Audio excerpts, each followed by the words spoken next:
हरे राम राम राम हरे हरे। जय राधा गोविंद राधा गोविंद राधे जय राधा गोविंद राधा गोविंद राधे जय गौरनिताय गौरनिताय गौरनिताय जय गौरनिताय। जय जय प्रभुपाद प्रभुपाद प्रभुपाद जय श्रीला प्रभुपाद। जय जय गुरुदेव गुरुदेव गुरुदेव जय जय गुरुदेव। नित्य गौर हरि बोल हरि बोल हरि बोल नित्य गौर हरि बोल नित्य गौर प्रेमानंद हरि हरि हरि बोल। हरे कृष्ण प्रभु हरे जन्म। हरि बोल. Thank you. હરે કૃષ્ણ. ખૂબ ખૂબ ધન્યવાદ માતાજી, માનસી માતાજી. Thank you. અને બધા જ વૈષ્ણવોનું ખૂબ ખૂબ સ્વાગત છે. વેલકમ. હરે કૃષ્ણ. हरे कृष्णा हरे कृष्णा। हरे कृष्ण प्रभु जी, दंडवत प्रणाम। મહેશ કાપડિયા हरे પ્રભુજી, कृष्ण प्रभु કલ્પેશ जी, दंडवत પ્રભુજી, प्रणाम। હરી સુંદર પ્રભુજી, શરદ જોશી પ્રભુ, હરે કૃષ્ણ. નીલપા ચૌધરી માતાજી, હરે કૃષ્ણ. हरे વેલકમ. कृष्ण प्रभु जी। હરે કૃષ્ણ. વેલકમ. અનિતા સક્સેના માતાજી, હિરલ પટેલ માતાજી, મિત્રવિંદા સુમુખી માતાજી, મુકેશ પ્રભુ, પારસ માતાજી, પ્રમોદ પ્રભુ, રીના દેસાણી માતાજી, શશી ઉદેશી માતાજી, સ્વાતિ વ્યાસ માતાજી, યશોદાનંદ વિલાસિની માતાજી, બધાનું ખૂબ ખૂબ સ્વાગત છે. વેલકમ. હરે કૃષ્ણ. તો શરૂઆત કરશું આપણે બધા સાથે મળીને. ભગવાન શ્રી શ્રી રાધા ગોવિંદજીના ચરણોમાં ખૂબ ભાવપૂર્વક પ્રેમપૂર્વકની પ્રાર્થના, મંગલાચરણ આપણે બધા સાથે મળીને અર્પણ કરીશું. श्री श्री राधा गोविंद भगवान की जय. श्रील प्रभुपाद की जय. ओम अज्ञानतिमिरान्धस्य ज्ञानाञ्जनशलाकया चक्षुरुन्मिलितं येन तस्मै श्रीगुरुवे नमः. श्रीचैतन्यमनोभीष्टं स्थापितं येन भूतले स्वयं रूप कदा मह्यं ददाति स्वपदान्तिकम्. वन्देऽहं श्रीगुरो श्रीयुतापदकमलम् श्रीगुरुन् वैष्णवांश्च श्रीरूपं साग्रजातं सहगण रघुनाथान्वितं तं सजीवम् साद्वैतं सावधूतं परिजनसहितं कृष्णा चैतन्यदेवं श्रीराधा कृष्ण पादान् सहगण ललिता श्रीविशाखान्वितंश्च. हे कृष्णा करुणा सिंधु दीनबंधु जगतपते गोपेश गोपिका कांत राधा कांत नमोस्तुते. तप्त कांचन गौरांगी श्री राधे वृंदावनेश्वरी वृषभानुसुते देवी प्रणमामि हरिप्रिये.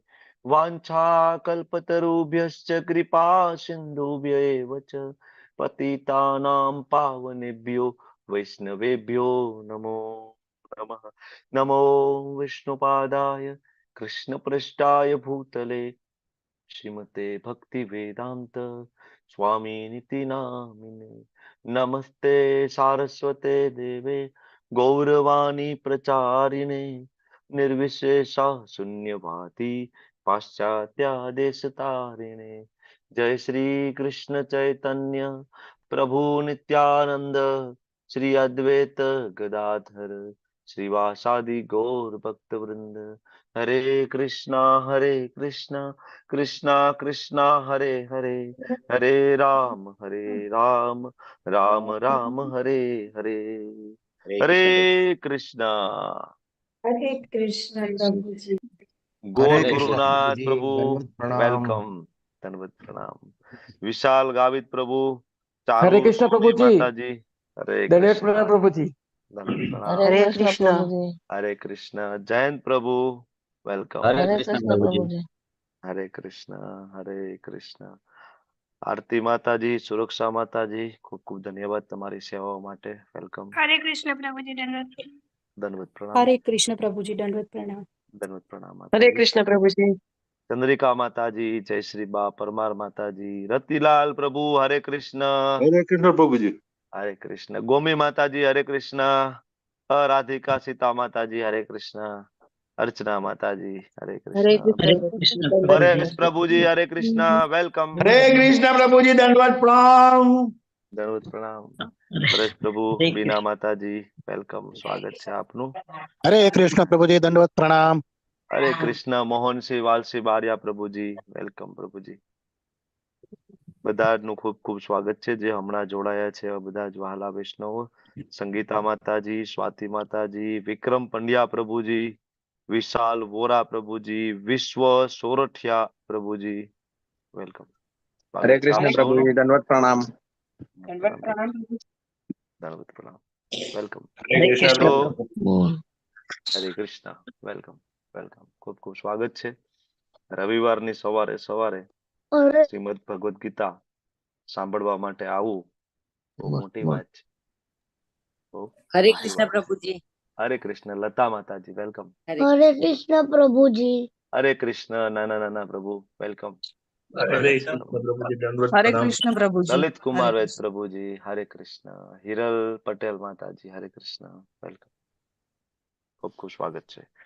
રવિવારની સવારે સવારે શ્રીમદ ભગવદ ગીતાના ક્લાસમાં આવીને ભગવદ ગીતા સાંભળવી, કથા સાંભળવી, પ્રવચન સાંભળવું બહુ મોટી વાત છે. લોકોને કેવી ચડે ખબર છે? દંડવત પ્રણામ. ગોબના માતાજી, હરે કૃષ્ણ. ગમે એવા જ્ઞાની લોકો તમને સમાજની અંદર જોવા મળે પણ એને તમે એમ કહો કે આવો ભગવદ ગીતાનો ક્લાસ 15 મિનિટ સાંભળવા, 15 મિનિટમાં તો કેડિયું ચડવા માંડે. સહન ના થાય એનાથી. બરાબર. ભગવદ ગીતા સાંભળવી, ભાગવતમ સાંભળવું અને એમાં નિષ્ઠા બની રહેવી, ધૈર્ય બની રહેવું. ભગવાને દૈવી લક્ષણો કીધા છે એને. ઉત્સાહ, ધૈર્ય અને નિષ્ઠા, નિશ્ચય. આ ત્રણ એવા દૈવી ગુણો છે કે ભગવાન સુકૃતિવાન જીવોને આપે છે. તો તમે બધા ખૂબ સુકૃતિવાન જીવો છો, ખૂબ સન્માનને લાયક છો તમે લોકો.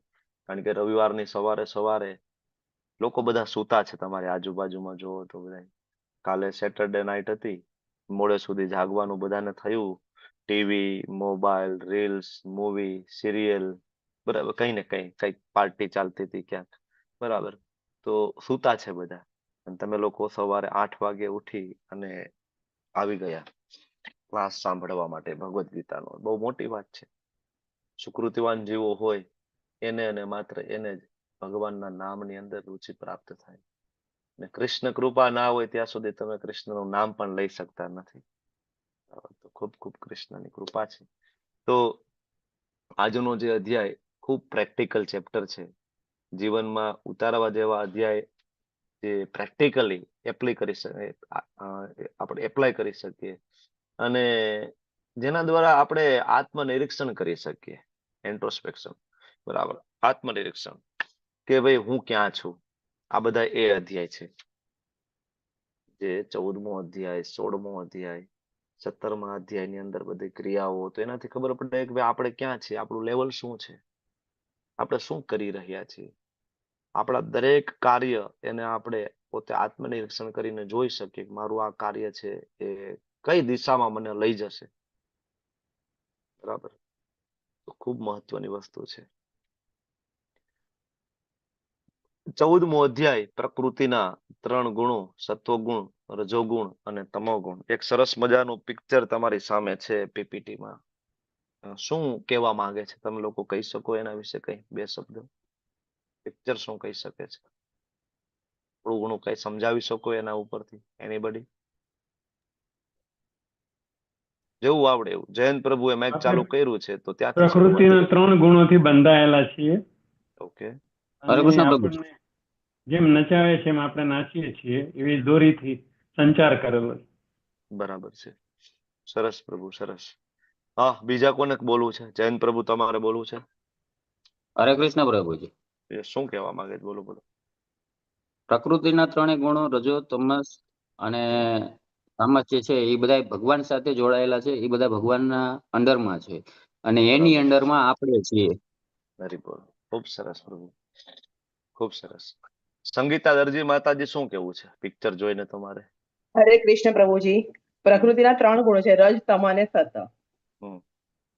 તમો ગુણ એટલે સાંકળ લોખંડની, રજોગુણ એટલે ચાંદીની સાંકળ હમ. અને સત્વગુણ એટલે સોનાની સાંકળ. પણ સાંકળ તો સાંકળ જ હોય છે, એ બંધન જ કરે છે. આપણે ગુણાતીત બનવાનું છે અને પ્રભુના દ્વારે જવા માટે આપણે ગુણાતીત બનવું ખૂબ જરૂરી છે. હરે Very કૃષ્ણ good. પ્રભુ. ખૂબ સરસ, ખૂબ સરસ. કોઈને કઈ કેવું છે કે હું આગળ વધું? હરે Done? કૃષ્ણ પ્રભુજી. આ 3 ગુણોમાં આપણે વારે આગળ પાછળ કઠપૂતળીની જેમ નાચ્યા કરીએ છીએ. તારે કયો ગુણ વધારે છે ઓછો છે એ નક્કી ના કરી શકાય પરિસ્થિતિ પ્રમાણે. બરાબર અને આ છે, બધા બરાબર છે. ઓકે. બીજું એક હરે કૃષ્ણ પ્રભુજી. હા, બોલો એ બોલો. ભગવાન 3 ગુણોથી પરે છે, તે કર્યું આ પિક્ચરમાં આવે છે. Very good.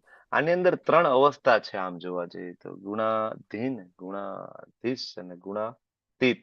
આ 3 શબ્દ બહુ મહત્વના છે. ગુણાધીન કે જે ગુણોને આધીન છે તે કોણ? કોણ ગુણોને આધીન છે? આપણે આપણે બધા. આપણે બધા, બદ્ધ જીવાત્માઓ કહેવાય. આપણે બધા ગુણોને આધીન છીએ. આપણને નચાવે છે. જે સિલેક્શન આપણે કરીએ છીએ, સત્વગુણનું સિલેક્શન કરીએ તો આપણે એ પ્રમાણે નાચીએ છીએ, દાન કરીએ છીએ, પુણ્ય કરીએ છીએ. રજોગુણનું સિલેક્શન કરીએ તો એ પ્રમાણે આપણે નાચીએ છીએ. બરાબર. અસીમિત ઈચ્છાઓ, લોભ, ખૂબ પૈસા, ઇન્દ્રિય તૃપ્તિ. આપણે તમોગુણનું સિલેક્શન કરીએ છીએ, તરત આપણે નાચીએ છીએ તમોગુણની અંદર. દારૂ, જુગાર, વ્યસન, વ્યભિચાર, માંસાહાર, બરાબર, હિંસા, મતલબ કે હિંસા કરવી, આ બધું નાચીએ છીએ. અને જેવા એમાં નાચીએ છીએ તરત એનું પાછું રિએક્શન આવે છે કે તમોગુણનું રિએક્શન છે તો પાછા નીચલી યોનિમાં રજોગુણ આઈને અહીંયા સત્વગુણ ઉપર વળી ભોગવીને પાછા આઈને અહીંયા. તો આ રીતના નાચીએ છીએ. આપણને એમ કે આપણે ફ્રી છીએ. તો આ ગુણાધીન. બીજો ટર્મિનોલોજી છે ગુણાતીત. ગુણાતીત એટલે કોણ હોય એમાં? ગુણાતીત એટલે શું ને ગુણાતીતમાં કોણ હોય? તમારે જવાબ આપવાનો છે. ગુણાતીતમાં ભક્તો હોય પ્રભુજી. બોલો બોલો બોલો. આમ કોન્ફિડન્ટ થી બોલો. કોણ બોલી રહ્યું છે? અર્ચના માતાજી. હા, બોલો બોલો. ભક્તો કે કોન્ફિડન્ટ. જે ગુણો હા, સાચું ગુણોથી બોલો પર તમે. હોય લોકો. હા, ગુણાતીત અવસ્થામાં ભગવાનના પરમ ભક્તો હોય, ભગવાનના શુદ્ધ ભક્તો જે ગુણાતીત અવસ્થામાં હોય, જે ગુણોથી ઉપરની અવસ્થા. બીજું, ભગવાન પોતે પણ ગુણાતીત અવસ્થામાં હોય. બરાબર. અને ત્રીજું ગુણાધીશ. ગુણાધીશ એટલે શું? ભગવાન શ્રી કૃષ્ણ પોતે. શ્રી કૃષ્ણ પોતે. ગુણોના અધિપતિ. ગુણાધીશ એટલે ગુણોના અધિપતિ, ગુણોના સ્વામી. કોણ? ભગવાન સ્વયં, કૃષ્ણ. તો કૃષ્ણ એક જ ગુણાધીશ છે. એની નીચે અમુક જે દેવી દેવતાઓ ભગવાનના શુદ્ધ ભક્તો હોય એ ગુણાતીત અવસ્થામાં, ભગવાનના ભક્તો હોય એ પણ ગુણાતીત અવસ્થામાં, અને બધા જ જીવાત્માઓ જે ભૌતિક જગતની અંદર સબડી રહ્યા છે આપણે બધા, એ કેવા? ગુણાધીન. બરાબર. તો આ 3 લેવલ છે આની અંદર. ઉપર ભગવાન શ્રી કૃષ્ણ છે, વચ્ચે આ 3 દેવીઓ છે, સત્વગુણ, રજોગુણ, તમોગુણ. આપણે બધા નીચે છીએ. આપણને એમ થાય કે આપણે ફ્રી છીએ. આપણે કેવા છીએ? અમે આઝાદ છીએ, સ્વતંત્ર ભારતના સ્વતંત્ર નાગરિક છીએ. અમે આઝાદ છીએ. ભગવાને આગળ સરસ મજાનો શ્લોક આપ્યો છે. પ્રકૃતે ક્રિયમાણાની ગુણે કર્માણિ સર્વસઃ અહંકાર વિમૂઢાત્મા કર્તાહમ ઇતિ મન્યતે. અહંકાર વિમૂઢાત્મા. જે જીવ અહંકારથી વિમૂઢ થઈ ગયો છે, મોહિત થઈ ગયો છે, જે મૂર્ખ છે, એ શું માને છે? કર્તા અહમ ઇતિ મન્યતે. કર્તા હું જ છું. કર્તા હું છું. હું જ બધું કરું છું. તો ભાઈ, હું ન હોય ને તો તમને ખબર પડે. આપણે ઘરમાં ન કહેતા હોય, ઘણા બધાને સાંભળ્યું હશે, તો તમે બધા મજા કરો છો ને, ગાડીઓમાં ફરો છો ને, પૈસા ઉલારો છો ને, એ મજા પાર્ટી. તો હું છું ને એટલે આ બધું થાય. હું ના હોય ને તો કાંઈ ના થાય. કેટલી વિહે હો થાય તમને ખબર પડે. મેં કર્યું છે બધું. આ મારી પરસેવાની મહેનત છે, મેં કર્યું છે. આપણે સમજતા જ નથી, બરાબર, કે પ્રકૃતિના 3 ગુણો છે એ એક્ટિવ છે. અને આપણને નચાવે છે. અને એના ઉપર ભગવાન છે દેવી યશામ ગુણમયી મમ માયા દુરતયા. બરાબર.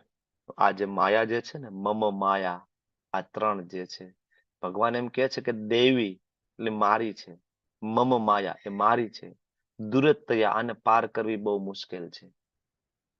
મોટા મોટા સાધુ, મોટા મોટા સંતો સંસાર છોડી દે, ઘર, પત્ની, બાળકો, બિઝનેસ છોડી દે, બરાબર, વૈરાગી બની જાય, તોય આમાંથી છૂટી નથી શકતા. બરાબર. છેલ્લો પાસ માયા ફેંકી દે, આત્મા પરમાત્મામાં વિલીન થઈ જાય, અથવા આત્મા એ જ પરમાત્મા છે, મારે એક દી ભગવાન બની જવું છે, એટલા માટે યોગ કરે, તપશ્ચર્યા કરે. આ માયાનો છેલ્લો ફંદો છે. બરાબર. આખું જગત છૂટી જાય, માયા તો પણ છોડે નહીં. બહુ અઘરી વસ્તુ છે. તો કઈ રીતના તમે છૂટી શકો આમાંથી? હાવ, બોલો, કેવી રીતના છૂટી શકશો આમાંથી? આ ત્રણેય માયા આપણને નચાવે છે. કઈ રીતના? ભગવાનનું ભજન કરવાથી, જપ કરવાથી. ભગવાનનું જપ કરવાથી. ઓકે, બીજું બોલો બોલો, કઈ રીતના માયાદેવી માંથી તમે બહાર નીકળી શકશો? How it is possible? સમર્પણ જે ભાવથી, ભગવાન સમર્પણ ભાવથી અને ભગવાનની ભક્તિ, સેવા, પૂજા કરીને. ક્યાં લખ્યું છે? પ્રમાણ આપો, પ્રમાણ. એવું કહેશે તમને જ્યારે તમે કહેશો સમાજની અંદર, કોઈક સાથે શાસ્ત્રાર્થ કરશો તો તમને કહેશે પ્રમાણ આપો, ક્યાં લખ્યું છે? માયાથી શાસ્ત્રમાં, પરે. ગીતાજીમાં બી આવે છે પ્રભુજી. ક્યાં ક્યાં? બોલો, શ્લોક બોલો. શિષ્યસ્તેહમ હજી સાધુનામ ત્વામ પ્રપન્નમ. નહીં નહીં નહીં નહીં નહીં નહીં, એ નથી મન પરફેક્ટ મનામાં શ્લોક. નહીં નહીં નહીં, એ પણ નહીં. પરફેક્ટ શ્લોક છે. પરફેક્ટ શ્લોક. પ્રભુજી સતતંતી કીર્તયંતો મામ. નહીં નહીં નહીં નહીં નહીં. આજે હમણાં અડધો તો હું બોલ્યો છું, ખાલી અડધો તમારે બોલવાનો છે. અડધો તો હમણાં બોલ્યો નહીં હું. હમણાં શું દેવી બોલ્યો? ગુણમયી હા, મમ માયા પ્રજ્ય દુરતયા. મામેકમ શરણમ વ્રજ અહમ ત્વા સ્વરૂપાપેભ્ય. નહીં પ્રભુજી, એ સાચો છે. પણ આપણે પરફેક્ટ આન્સર જે જોતો હોય ને, તો એ શ્લોક હમણાં હું બોલ્યો. દેવીએ દેવીએ સગુણ. સામ ગુણમયી મમ માયા દુરતયા. કે ભાઈ મારી માયા દુરતયા છે, બરાબર, એને પાર કરવી અઘરી છે. તો ભગવાન રસ્તો શું? તો એનો જ આગળનું લાઈન બોલો ને, શું છે? બોલો બોલો. એ જ શ્લોકનું આગળની લાઈન બોલો. અરિધા કામ, બરાબર, માયામેતામ અરાધિકા તરંતિ તે મામેવ યે પ્રપદ્યન્તે હા, માયામેતામ તરંતિ તે. છે ને? પરફેક્ટ રેફરન્સ છે કે નહીં? મામ એવ પ્રપદ્યન્તે, જે મને શરણે આવે છે, માયા મેતામ તરંતિ તે, એ જ માયામાંથી તરે છે. બીજા કોઈ માયામાંથી પાર પડી શકતા નથી. મોટા મોટા યોગીઓ, જ્ઞાનીઓ, વેદાંતીઓ, એ પણ છેલ્લા માયામાં જ પાછા ફસાઈ જાય છે. ક્યાંક વ્યસનમાં ફસાઈ જાય છે, ક્યાંક વિચારમાં ફસાઈ જાય છે. આ બધામાંથી પણ બહાર નીકળી જાય તો મેં કીધું એમ કે છેલ્લો પાસ માયાદેવી ફેંકી દે. છેલ્લો. પેલા તો આ બધા પાસ ફેંકે, નાના નાના વ્યસન, ગાંજો, બરાબર, ચરસ, વ્યભિચાર, સુંદર સ્ત્રી, આ બધું બરાબર આપે. કારણ કે જો માયાદેવીને બિલકુલ ગમતું નથી, એના કોઈ કસ્ટમર ઓછા થાય. શું કામ? કારણ કે માયાદેવી છે એ ભગવાનની એક શક્તિ છે, અને એને સેવા આપેલી છે જીવોની ઈચ્છા પૂરી કરવાની. એના કર્મ પ્રમાણે જીવોની ઈચ્છા, એના કર્મ પ્રમાણે એને અલગ અલગ યોની આપવી, એની માટેની ફેસિલિટી પ્રોવાઈડ કરવાની વ્યવસ્થા કોની છે? માયાદેવીની. બીજું, માયાદેવી ટેસ્ટર પણ છે. બીજું એનું નામ છે દુર્ગા. દુર્ગા તમને ખબર છે ને? ભગવાન શિવજીના પત્ની દુર્ગા, પાર્વતી, ઈ જ છે માયાદેવી, બીજું કોઈ નથી, ઈ જ છે. બરાબર. દુર્ગા. દુર્ગ એટલે કિલ્લો, દુર્ગ એટલે કિલ્લો. તો આ કિલ્લાની બહાર દુર્ગા દેવીની પરમિશન વગર ના નીકળી શકો. જેવું તમે નીકળવાની કોશિશ કરો એટલે તમને પ્રલોભન આપવાનું ચાલુ થાય. ઇવન ભક્તિમાં આવો, ઇવન માળા કરો, ઇવન ભગવાનને શરણાગત થવાની કોશિશ કરો ને, એટલે તરત તમને પ્રલોભન આપવાનું ચાલુ થાય. તમારું જીવન સરસ પાટા ઉપર ચાલવા લાગે તરત. થોડાક દિવસ જો ભક્તિ કરીએ, માળા કરીએ, જપ કરીએ ને, તો જીવન પાટા ઉપર ધીમે ધીમે ચાલવા માંડે. રમકડા આપવાનું ચાલુ થાય, સેલરી વધી જાય, ગાડી, બંગલો, બરાબર, આ બધું ધીમે ધીમે ઘણા બધાને આપવા માંડે માયાદેવી. બરાબર. કારણ કે માયાદેવીનું પાસ છે, બરાબર, ત્યાં નહીં મજા આવે તને માળા કરવામાં, મને અહીંયા આવું, તને જો ગાડી આપું, બંગલો આપું, સેલરી વધારી દઉં. માયાદેવી પાસ ફેંકે. અને કોઈ વ્યક્તિ એમાંથી પણ બચી જાય ને કે ના ના, છોડો ઘરબાર, ચલો હરિદ્વાર, મારે તો ભાઈ બધું છોડી દેવું છે, બરાબર, તો માયાદેવી સુંદર સ્ત્રી નો પાસ ફેંકે. મોટા મોટા સંતો પડી જાય છે, નથી જોતા આપણે? જોઈએ છે ને, અખાડામાં, આશ્રમમાં જગ્યાઓ બનાવીને બેઠા હોય, વર્ષોથી અન્નક્ષેત્ર ચાલતા હોય. તમને લોકોને ખ્યાલ છે ને, ગુજરાતનું એક નામ નહીં કોઈ લેતા, કારણ કે આપણે ઓનલાઈન છીએ. ગુજરાતનું એક સરસ મજાનું ધામ, બરાબર, મહાન ભક્તો, મહાન સંતો દ્વારા એનું નિર્માણ થયું. જુનાગઢ સાઈડ તમે આગળ જાઓ ત્યાં આવે છે, સરસ મજાનું. જે એની શરૂઆત કરનાર છે બધા મહાન ભક્તો, સરસ ભગવાનના શુદ્ધ ભક્તો, બરાબર. અને હવે જે ગાદી ઉપર બેઠા છે, બરાબર, એ તમે જુઓ તો ટોટલ વ્યભિચારી. માયાદેવી પાસ ફેંકી દે. બરાબર, અત્યારે બધી ન્યૂઝમાં, હેડલાઇનમાં ગુજરાતની અંદર તમે લોકોને કદાચ ખ્યાલ હશે. ઓકે, તો આવું થાય કે છેલ્લે માયાદેવી આ પાસ ફેંકે. અને કોઈ આમાંથી પણ બચી જાય ને, કે ના ના સુંદર સ્ત્રી પણ નહીં, આમાંય ન ધનમ ન જન્મ, આ કાંઈ નહીં, તો માયાદેવી છેલ્લો પાસ ફેંકી દે. શું? તો કે આત્મા એ જ પરમાત્મા છે. તું તપ કર, જપ કર, ધ્યાન કર, તું જ ભગવાન બની જઈશ. આ છેલ્લો પાસ ફેંકી દે. આમાંથી લગભગ કોઈ બચી નથી શકતું. મોટા મોટા સંતો, મોટા મોટા જ્ઞાનીઓ, મોટા મોટા યોગીઓ, મોટા બધા ઘણા જેટલા પણ પંથ સમાજની અંદર તમને જોવા મળે છે, નાના નાના મત, પંથ, પરિવાર, એની ઇન્ટરનલ ફિલોસોફી આ જ છે કે એક દિવસ આપણે પણ ભગવાન બની જઈશું. એટલે માયાદેવી ત્યાં કામયાબ થઈ જાય છે. બરાબર, આમ નહીં તો આમ ફસાવી લે છે. ભગવાન બનવાની કામના એ સૌથી મોટો અપરાધ છે. બરાબર, કારણ કે ભોગતા કૃષ્ણ છે, આપણે ભોગતા નથી. આપણે, આપણું સ્વરૂપ શું છે? જીવે રે સ્વરૂપ હોય કૃષ્ણ રે નિત્ય દાસ, આપણું સ્વરૂપ છે. બરાબર, જ્યારે આપણે ભગવાન બનવાની કોશિશ કરીએ છીએ તો સૌથી મોટો અપરાધ થઈ જાય છે. ત્યાંથી એટલે લોકો પાછા પડે છે. બરાબર, પાછા ભૌતિક જગતમાં આવે, પાછા જન્મ મૃત્યુ જરાવ્યાધિમાં. પણ એક જ વ્યક્તિ છે માયાદેવી, એને છોડી દે. કોને? તો કે જે ભગવાનના શરણે જતો રહી એને છોડી દે માયાદેવી. મામેવયે પ્રપદ્યંતે માયા મેતામ તરંતિ તે. બહુ જ મહત્વની વસ્તુ છે. ભગવાન કૃષ્ણએ આપણને ભગવદ્ ગીતામાં બધું ડિટેલમાં સમજાવ્યું. બધું સમજાવ્યું. ભગવાને કીધું સર્વ ધર્માન પરિત્યજ્ય મામ એકમ શરણમ વ્રજ અહમ ત્વામ સર્વ પાપેભ્યો મોક્ષયિષ્યામિ મા શુચિ. ભગવાને કીધું મન મના ભવ મદ ભક્તો મધ્યાજી મામ નમસ્કુરુ. તારું મન મને આપી દે, મારો ભક્ત બની જા, મારી પૂજા કર, મને નમસ્કાર કર. ભગવાને કીધું સતતમ કીર્તયંતો મામ, સતતમ કીર્તયંતો મામ. કીર્તયંતો મામ એટલે શું? કીર્તન એટલે શું? What is the meaning of kirtan? Kirtan એટલે ખાલી આપણે કરતાલ વગાડીને જે કીર્તન કરીએ એ કીર્તન છે? એ જ તો છે જ.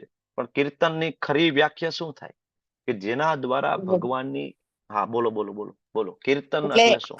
કીર્તનમાં બધું જ આવી જાય પ્રભુજી. નામ જપ પણ આવે, પછી ભગવાનના ગુણરૂપ લીલાનું વાંચન, પઠન બધું જ આવી જાય એમ કીર્તનમાં. હરી બોલ. સાધુ સતતમ સંગ પણ કીર્તયંતો આવે, મામ. બોલો બોલો બોલો. સાધુ સંગ પણ આવે ને પ્રભુજી. સાધુ સંત પણ આવે. કીર્તન એટલે કે જેના દ્વારા કીર્તિ ગાઈ શકાય એને કહેવાય કીર્તન. કીર્તિ એટલે શું?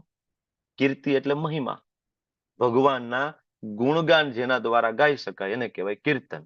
તો એ તમે નામ જપ કરીને પણ ભગવાનની કીર્તિને ગાઈ શકો છો. હરે કૃષ્ણ કૃષ્ણ કૃષ્ણ હરે હરે, હરે રામ રામ રામ હરે હરે. બરાબર. અથવા તમે કરતાલ, હાર્મોનિયમ, મૃદંગ લઈને પણ બરાબર ભગવાનનું કીર્તન ગાઈ શકો છો. મહિમા, ભગવદ્ ગીતા લઈને ભગવાનનો મહિમા ગાઈ શકો છો. ભાગવતમ લઈ ભગવાનનો મહિમા ગાઈ શકો છો. બરાબર. તમે બુક ડિસ્ટ્રીબ્યુશન કરીને ભગવાનનો મહિમાને વહેંચી શકો છો જગતની અંદર. તમે પ્રસાદ લઈ અને બધાને પ્રસાદનું વિતરણ કરી શકો છો. બરાબર. તમે તિલક કરીને પણ ભગવાનનો મહિમા સમાજની અંદર ફેલાવી શકો છો. તો આ કીર્તન છે. કીર્તન એટલે ખાલી આ આપણે કરીએ એ કીર્તન નહીં. કીર્તન એટલે બધું જ છે. સવારની મંગલા આરતીથી લઈને રાત્રે આપણે સૂઈએ છીએ ત્યાં સુધીનું બધું કીર્તન છે. કારણ કે બધાની અંદર ભગવાનની આપણે કીર્તિ ગાઈએ છીએ. કીર્તિ ગાવી એટલે કીર્તન કરવું. તો ભગવાને આ કીધું, આપણને સમજાવ્યું, પણ આપણે કર્યું નહીં. ભગવદ્ ગીતામાં તો ભગવાન આપ્યું હતું ને, આપણે કર્યું નહીં. બરાબર. ભગવાને એમના પ્રિય ભક્ત હનુમાનજીને પણ મોકલ્યા. મધ્વાચાર્ય, ખબર છે તમને? મધ્વાચાર્ય, ભીમસેનજી, બરાબર, કમ્બાઈન સ્વરૂપ આવ્યા, ખૂબ પ્રચાર પ્રસાર કર્યો, આપણે કર્યું નહીં. ભગવાને એના નાના ભાઈ લક્ષ્મણજી, બરાબર, ને મોકલ્યા. રામાનુજાચાર્ય, બરાબર, રામાનુજાચાર્ય 1000 વર્ષ પહેલા આવ્યા. ખૂબ કૃષ્ણ ભક્તિનો પ્રચાર પ્રસાર કર્યો, આપણે કર્યું નહીં. બરાબર. કૃષ્ણ વિચારે છે કે મેં ભગવદ્ ગીતા આપી, આ લોકોને સમજાવવાની કોશિશ કરી, આને ભક્તિ ના કરી. મારા પ્રિય ભક્ત હનુમાનજી મહારાજને મોકલ્યા, આને ભક્તિ ના કરી. મારા ભાઈ લક્ષ્મણજી, ને મોકલ્યા અને ભક્તિ ના કરી તો મારે શું કરવું જોઈએ? હવે ભગવાન કે હું સ્વયં જઈશ. ભગવાન કે હું સ્વયં જઈશ. આ લોકોને હું પ્રેક્ટિકલ શીખડાવીશ કે કેમ ભક્તિ કરવી જોઈએ, કેવી રીતના પ્રકૃતિના 3 ગુણોને ઉપર ઉઠી શકાય છે. હું આને પ્રેક્ટિકલ કરીને બતાવીશ. તો કોણ આવ્યું પ્રેક્ટિકલ કરીને બતાવવા માટે? શ્રી ચૈતન્ય મહાપ્રભુજી. ભગવાન શ્રી ચૈતન્ય મહાપ્રભુ આજથી 500 વર્ષ પહેલા બંગાળની ભૂમિ ઉપર પ્રગટ થયા. બરાબર. નવદીપ ધામ ગંગા નદીના કિનારે ભગવાન શ્રી ચૈતન્ય મહાપ્રભુ પ્રગટ થયા અને એને આપણને શીખડાવ્યું કે કળિયુગની અંદર 3 ગુણોથી પરે જવા માટેનો હું તમને સૌથી સરળ રસ્તો આપું છું. કૃષ્ણ આવ્યા ને તો બહુ બધી કન્ડિશન મૂકી અમને, બહુ બધી કન્ડિશન મૂકી, આમ કરો, આમ કરો, આમ કરો, આમ કરો, તો જ હું તમને શરણે લઈશ. રાધારાણી કૃષ્ણ પાસે જાય છે અને શ્રીમતી રાધારાણી કહે છે, બરાબર, કે તમે આટલી બધી કન્ડિશન અને કળિયુગની અંદર મારા આ જીવો છે, આપણે બધા રાધારાણીના દીકરા છીએ, બાળકો છીએ. રાધારાણી કહે છે કે આ બધા મારા બાળકોને આટલું બધું પ્રલોભન છે કળિયુગની અંદર, કેમ આપણા શરણે આવશે આ લોકો? કેમ આ માયાદેવીમાંથી બહાર નીકળશે? તમે કંઈક કન્સેશન આપો, તમે કંઈક આને ડિસ્કાઉન્ટ આપો. તમે અલગ અલગ અવતારમાં જાઓ છો, તમે બધાનો વધ કરો છો. કૃષ્ણ તરીકે ગયા તમે કંસ અને કેટલાય બધા અસુરોનો વધ કર્યો. તમે રામ તરીકે ગયા, તમે રાવણ અને બીજા બધા અસુરોનો વધ કર્યો. પ્રભુ, પણ આ વખતે વધ નહીં, આ વખતે તમે કરુણાના અવતાર તરીકે તમે પ્રગટ થાવ અને બધાને કૃષ્ણ પ્રેમ ખુલ્લા હાથે વેચો. બરાબર. યોગ્યતા અને અયોગ્યતાનો વિચાર કર્યા વગર તમે કૃષ્ણ પ્રેમની વહેંચણી કરો. યોગ્યતા અને અયોગ્યતા નહીં, કન્ડિશન નહીં. ત્યારે ભગવાન ચૈતન્ય મહાપ્રભુ શ્રીમતી રાધારાણીનું હૃદય, શ્રીમતી રાધારાણીનો ભાવ, શ્રીમતી રાધારાણીનો વર્ણ અને કૃષ્ણ પોતે કઈ રીતે શ્રીમતી રાધારાણી કૃષ્ણને પ્રેમ કરે છે, કૃષ્ણની ભક્તિ કરે છે, એ ભાવ રાધારાણીનો લઈને આવ્યા. માં બહુ દયાળુ હોય, માં બહુ કૃપાળુ હોય. બરાબર. આપણે જોયું છે ને, સમાજની અંદર પણ જોઈએ ને, ગમે એવો સરસ મજાનો કહેવાય કે નાનું બાળક તૈયાર કર્યું હોય, બધા રમાડતા હોય, ઉલુલુલુ ઉલુલુલુ કરતા હોય, રમાડતા હોય, પણ જેવું છીછી પીપી થઈ ગયું બાળકનું, એટલે તરત બધા ગોતવા માંડે, એની માં ક્યાં ગયા, એને ક્યાં ગયા, મમ્મી ક્યાં ગયા, એના મમ્મી તરત આમ દૂર કરી નાખે. કોઈ પકડે નહીં, કોઈ તેડે નહીં. કાં તો કે છીછી પીપી કર્યા છે. બરાબર. પણ માં આવે, હા, ક્યાં ગયો મારો દીકરો, ક્યાં ગયો, લાવો લાવો લાવો લાવો. માં આવીને તરત તેડી લે, બાથરૂમમાં લઈ જાય, સરસ ક્લીન કરી દે, ચોખ્ખો કરી દે. બરાબર. પછી પાછા બધા આવે, પાવડર બાવડર લગાડીને બાબલું કરીને પાછો મોકલે. આ લાવો લાવો લાવો લાવો, હું રમાડું, લાવો હું રમાડું, હું રમાડું. છે ને, માં બહુ દયાળુ છે. ગમે એટલો કચરો હોય આપણાની અંદર, તો માં આપણને સ્વીકારી લે. એમ શ્રીમતી રાધારાણીનો ભાવ લઈને જયારે ભગવાન શ્રી ચૈતન્ય મહાપ્રભુ આ જગતમાં પ્રગટ થયા 500 વર્ષ પહેલા, તો એને કોઈ પણ પ્રકારની લાયકાત જોયા વગર આપણને કહ્યું કે ખાલી એક જ વસ્તુ તમે કરો, એક જ વસ્તુ. શું? હરે કૃષ્ણ કૃષ્ણ કૃષ્ણ હરે હરે, હરે રામ રામ રામ હરે હરે. એક વસ્તુ કરો. કળિયુગની અંદર ખાલી નામ તમારો ઉદ્ધાર કરી દેશે. કેટલું બધું ડિસ્કાઉન્ટ આપ્યું છે. બરાબર. તો આ શ્રીમન ભગવાન શ્રી ચૈતન્ય મહાપ્રભુની ભવિષ્યવાણી 9 ઋષિઓ દ્વારા શ્રીમદ ભાગવતમની અંદર કરવામાં આવી, જેનું નામ કવિ હવિ અંતરિક્ષ પ્રબુદ્ધ પીપલાયન અવિરહોત્ર દ્રાવિડ ચામસા અને કર ભજન. આવા 9 ઋષિઓ ને પ્રશ્ન પૂછવામાં આવ્યા. ભગવાન ચૈતન્ય મહાપ્રભુ કોણ છે? તો એના શાસ્ત્રોક્ત પ્રમાણની આજે આપણે ચર્ચા કરવા જઈ રહ્યા છીએ. બરાબર. મોટા ભાગના ગોળિયા વૈષ્ણવ પરંપરા સાથે જોડાયેલા હોય એ લોકોને ખબર હોય ચૈતન્ય મહાપ્રભુ કોણ છે. બાકી જનરલ સમાજની અંદર ખબર નથી ભગવાન ચૈતન્ય મહાપ્રભુ વિશે. બરાબર. કારણ કે ચૈતન્ય મહાપ્રભુ બધા માટે નથી. ચૈતન્ય મહાપ્રભુ પ્રચ્છન્ન અવતાર છે. જે કોઈ શરણે જશે એના માટેનો અવતાર છે, બધા માટેનો નથી. બધા લોકો એને સમજી શકશે નહીં. બરાબર. તો ભાગવતમની અંદર પહેલો રેફરન્સ મળે છે, કૃષ્ણ વર્ણ ત્વિષા કૃષ્ણમ સાંગોપાંગાસ્ત્ર પાર્ષદમ, કે જેનો કૃષ્ણ વર્ણ, જેના જીભ ઉપર કૃષ્ણ વર્ણ છે, સતત કૃષ્ણ કૃષ્ણ કૃષ્ણ કૃષ્ણ, હરે કૃષ્ણ કૃષ્ણ કૃષ્ણ. બરાબર. બીજું, ત્વિષા અકૃષ્ણ, એનો વર્ણ, એનો કલર અકૃષ્ણ. આ વખતે કૃષ્ણ નથી, આ વખતે શ્યામ સુંદર નથી બનીને આવવાના, અકૃષ્ણ છે. સાંગોપાંગાસ્ત્ર પાર્ષદમ, આ વખતે એકલા નથી આવવાના.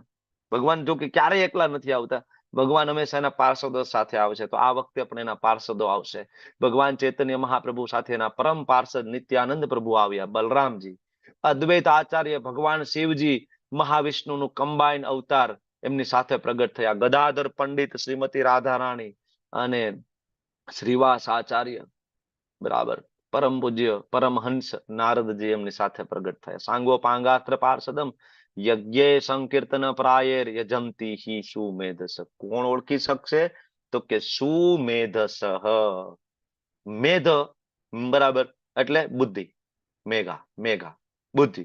તો જેની ખૂબ બુદ્ધિ સારી હશે, સુમેધસ, એને ખબર પડી જશે કે આ યજ્ઞ સંકીર્તન, કે કળિયુગની અંદર સૌથી ઇમ્પોર્ટન્ટ યજ્ઞ હોય તો કયો યજ્ઞ છે?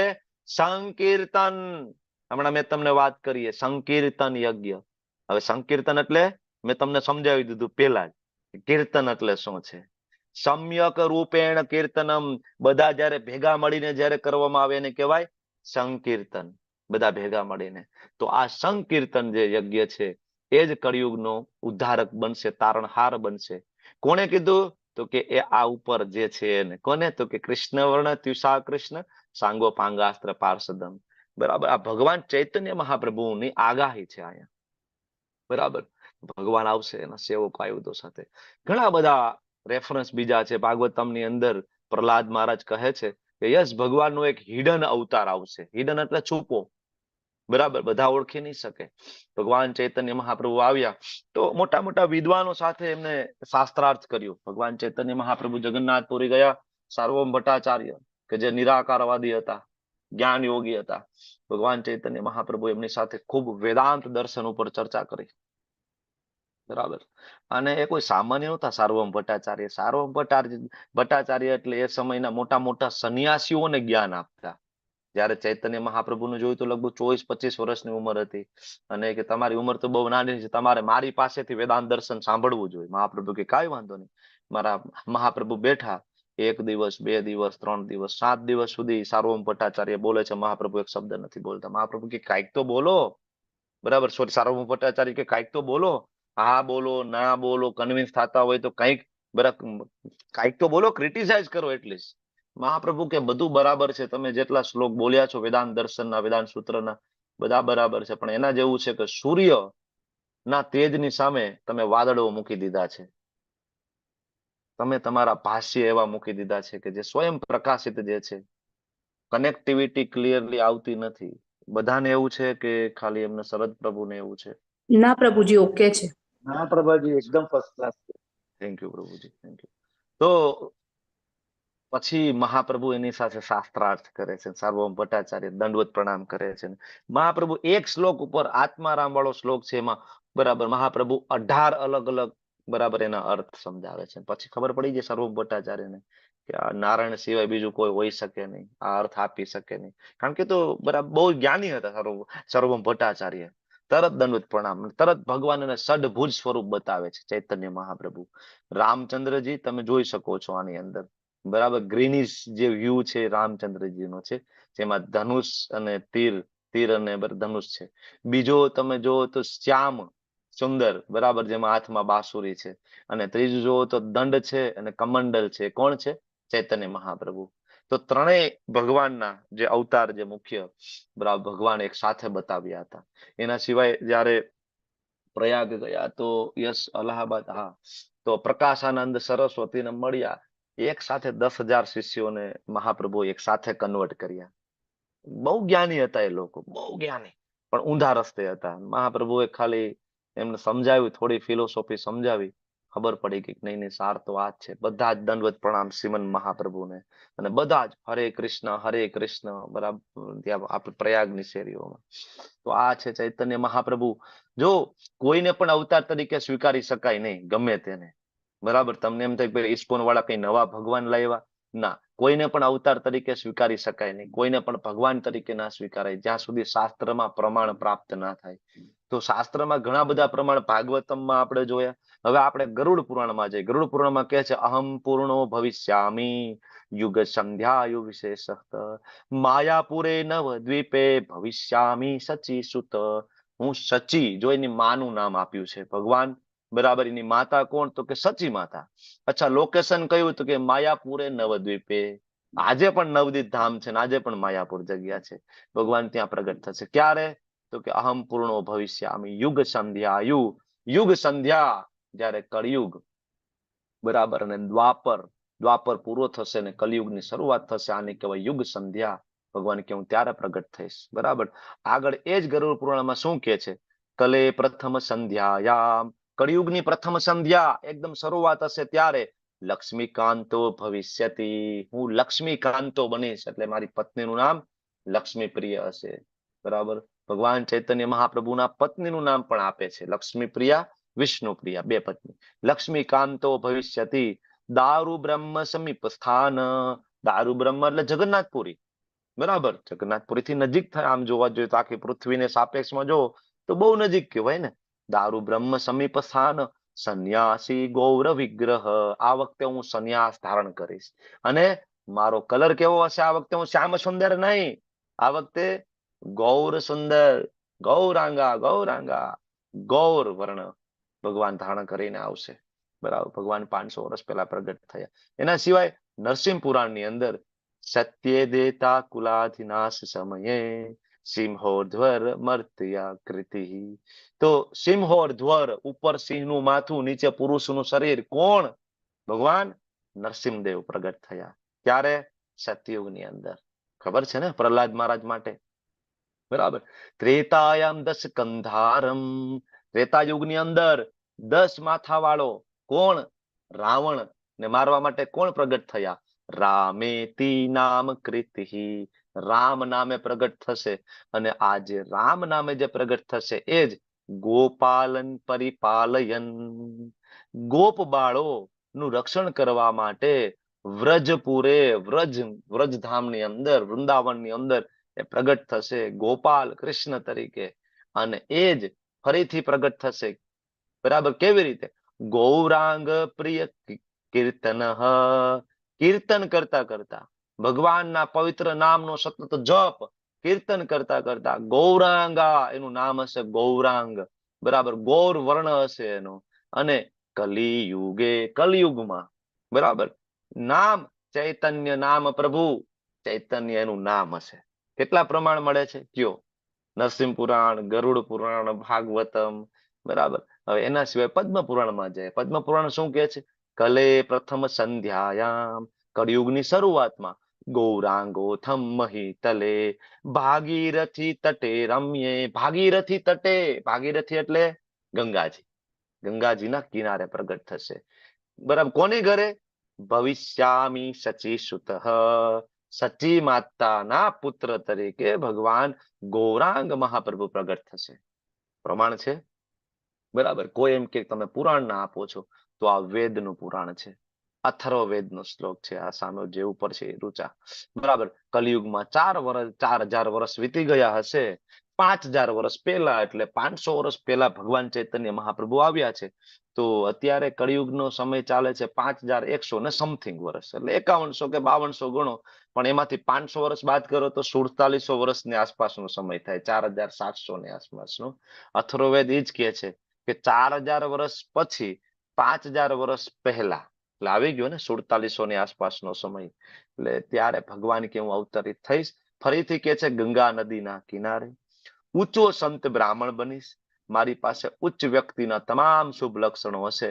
અને આ વખતે ભગવાન સંન્યાસનું પ્રદર્શન કરશે. હું ભક્ત બનીશ, ભક્તિ યોગનો અભ્યાસ કરીશ, ભક્તિ યોગનો પ્રચાર કરીશ. શું કામ? આ એ જ કૃષ્ણચંદ્ર છે કે જે દ્વાપર યુગમાં આવ્યા હતા. 16108 રાણીઓ એમની પાસે હતી. બરાબર. અને એ જ કૃષ્ણ છે તમારા ને મારા પિતા. અહમ બીજ પ્રદ પિતા. આપણે બધાએ ભક્તિ ના કરી, એટલા માટે સ્વયં ફરીથી કળિયુગ જેવો કહેવાય ને ગંદકી, બરાબર, ગંદકી જેવા આ જગ્યા પૃથ્વીલોકની અંદર ભગવાન ચૈતન્ય મહાપ્રભુ આપણા માટે પાછા પ્રગટ થયા. બરાબર. સંન્યાસ ધારણ કર્યો આપણા માટે. કૃષ્ણએ સંન્યાસ લીધો. બરાબર. નાની ઉંમરમાં સંન્યાસ લઈને એને ઘર છોડ્યું કે જેથી આપણે બધા ભક્તિ કરીએ, આપણે બધા એના શરણે જતા રહીએ, પાછા ભગવાનના શરણે જતા રહીએ, કારણ કે આપણને બહુ પ્રેમ કરે છે. તો આપણા પ્રેમના ખાતર, આપણા પ્રત્યેના ભગવાનના સ્નેહના ખાતર કૃષ્ણચંદ્રજી અલગ સ્વરૂપે આવે. અને એમાં આ કળિયુગની અંદર ખાસ તો ચૈતન્ય મહાપ્રભુ સ્વરૂપે આવીને ભગવાન પોતે સંન્યાસ લઈ લીધો આપણા માટે. બરાબર. સંન્યાસ લીધો અને ખૂબ જંગલોમાં બધી જગ્યાએ ખૂબ પરિભ્રમણ કર્યું. કેટલાય બધા લોકોને ભગવાન ચૈતન્ય મહાપ્રભુએ રામચંદ્ર જાનકીજી સ્વરૂપ, રાધા કૃષ્ણ સ્વરૂપ, બરાબર, અલગ અલગ સ્વરૂપે દર્શન આપ્યા. સાક્ષાત રામાનંદ રાયને દર્શન આપ્યા, અદ્વૈત આચાર્યને દર્શન આપ્યા, બરાબર. ગોપાલ ભટ્ટ ગોસ્વામીના પિતાજી, એના દાદાજી વેંકટ ભટ્ટ ગોસ્વામીને પણ દર્શન આપ્યા, સાર્વભૌમ ભટ્ટાચાર્યને દર્શન આપ્યા. એના સિવાય કેટલાય બધા લોકોને ભગવાને સાક્ષાત દર્શન આપ્યા રાધા કૃષ્ણ સ્વરૂપે, બરાબર. અને એ જ બધા હવે આ સાર્વભૌમ ભટ્ટાચાર્ય કહો કે પ્રકાશાનંદ સરસ્વતી કહો, તો એ બધા જ્ઞાની હતા, વેદાંતિઓ હતા, વેદના પ્રખર જ્ઞાનીઓ બધા, બરાબર. અમે તો ભગવાનના સ્વરૂપમાં માનતા નથી, ભગવાન નિરાકાર છે, રામકૃષ્ણ ભગવાન નથી, રામકૃષ્ણ તો સામાન્ય પુરુષ છે, આમાં માનવા વાળા હતા એ બધા, સમજ્યા. અને એને જયારે ભગવાન ચૈતન્ય મહાપ્રભુનો સંગ પ્રાપ્ત થયો તો એને ખબર પડી ગઈ કે ના ના ના, રામકૃષ્ણ જ ભગવાન છે. આપણે તો ગોટે ચડી ગયા હતા. અને એ બધા લોકોએ લખ્યું છે ભગવાન ચૈતન્ય મહાપ્રભુ વિશે કે આજ પરમ ભગવાન છે, આજ એ કૃષ્ણચંદ્ર છે, આજ એ જગન્નાથ છે, આજ એ રામ છે, જે આપણા માટે કળિયુગની અંદર પ્રગટ થયા. એટલે એવું નહીં કે ખાલી વૈષ્ણવોએ લખ્યું, આ તો બધા વેદાંતિઓ હતા. હું તમને જે નામ આપું છું એ બધા પ્રખર વેદાંતિઓ, બરાબર. એ બધાએ લખ્યું છે ચૈતન્ય મહાપ્રભુ વિશે, ખૂબ વિસ્તારપૂર્વક લખ્યું છે. કેટલા બધા પુસ્તકો લખ્યા છે કે ચૈતન્ય મહાપ્રભુ કોણ છે, ભગવાન કૃષ્ણ સ્વયં, અને એનો ઉપદેશ શું છે, બરાબર. બધા શુદ્ધ ભક્ત બની ગયા. આજે પણ તમે જગન્નાથપુરી જાઓ, જગન્નાથજીનું જે મંદિર જે છે ને, પાછળના દરવાજેથી પાછળની શેરીમાં તમે જાઓ ને, તો ત્યાં શ્વેત ગંગા નો એક કુંડ આવે છે કે જ્યાં ભગવાન શ્રી જગન્નાથજી એમને એક ભક્ત માટે ગંગાજીને ત્યાં બોલાવ્યા હતા છેક, બરાબર. કારણ કે એમના એક ભક્ત હતા, એને ગંગાજી સ્નાન કરવા જવાની ઈચ્છા હતી, પણ શરીર કામ નહોતું કરતું. તો જગન્નાથજીએ ગંગાજીને આહવાન કર્યું હતું, મારા ભક્ત આવી શકે એમ નથી, તમે અહીંયા આવો, બરાબર. તો કુંડની અંદર ગંગાજીને પ્રગટ કર્યા હતા. આજે પણ શ્વેત ગંગા છે જગન્નાથપુરીમાં. જેવા શ્વેત ગંગાજીના પગથિયા ચડીને સામેની સાઈડમાં બહાર નીકળો ને, બરાબર, ને શેરીમાં નાની એવી ગલી છે, ગલીની અંદર જાઓ, સાર્વભૌમ ભટ્ટાચાર્યનું આજે પણ ત્યાં ઘર છે. આજે પણ એ જગ્યા છે, બરાબર, કે જ્યાં ભગવાન શ્રીમન ચૈતન્ય મહાપ્રભુએ ષડભુજ સ્વરૂપમાં દર્શન આપ્યા હતા.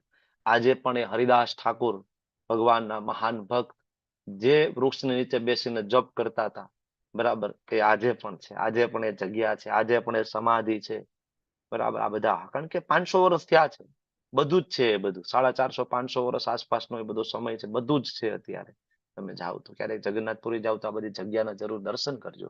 તો આવા ભગવાન ચૈતન્ય મહાપ્રભુ તમારો ને મારો સત્વગુણ, રજોગુણ, તમોગુણ માંથી ઉપર લઈ જવા માટે સ્વયં પ્રગટ થયા, બરાબર. હવે આપણે આજના અધ્યાય તરફ આગળ વધીએ તો સાર એટલો જ છે અત્યાર સુધીની ચર્ચાનો કે હરે કૃષ્ણ મહામંત્રનું તમે લોકો શરણ લો, બરાબર. જો એનું શરણ લેશો, કૃષ્ણનું શરણ લેશો, તો અને માત્ર તો જ સત્વગુણ, રજોગુણ, તમોગુણ થી ઉપર જશો. જો મોટા ભાગના પથ અને મંત સમાજની અંદર વધુમાં વધુ સત્વગુણ સુધી તમને લઈ જાય. તમને એમ કે ભાઈ વ્યસન ના કરવું જોઈએ, જુગાર ના રમવો જોઈએ, બરાબર, તો બહુમાં બહુ તો સત્વગુણ સુધી લઈ જાય.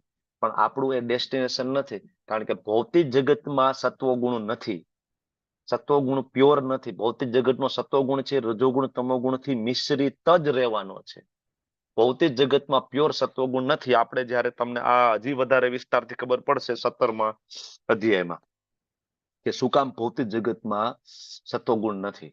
ભૌતિક જગતની અંદર સત્વગુણ દૂષિત સત્વગુણ છે, અશુદ્ધ સત્વગુણ છે, શુદ્ધ સત્વ ભૌતિક જગતની અંદર નથી. એટલા માટે આપણું ગંતવ્ય છે સત્વ, રજ અને તમ નથી.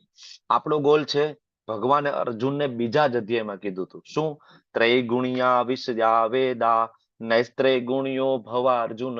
હે અર્જુન, ત્રૈગુણ્યા વિષયા વેદા, વેદોની અંદર 3 ગુણોનું વર્ણન થયું છે, બરાબર. પણ અર્જુન, નૈસ્ત્રય ગુણ્યો ભવા અર્જુન, ન ત્રિગુણ, આમાંથી એકેય નહીં અર્જુન. આનાથી ઉપર ઉઠો, ગુણોથી પરેની સ્થિતિને પ્રાપ્ત કરો, જેને ગુણાતીત અવસ્થા કહેવાય, બરાબર. તો શ્રીમન ભગવાન અહીંયા આપણને કહે છે, પરમ ભૂય પ્રવક્ષ્યામિ જ્ઞાનાનામ જ્ઞાનમ ઉત્તમમ યજ્ જ્ઞાત્વા મુનયઃ સર્વે પરામ સિદ્ધિ મિતો ગતાઃ.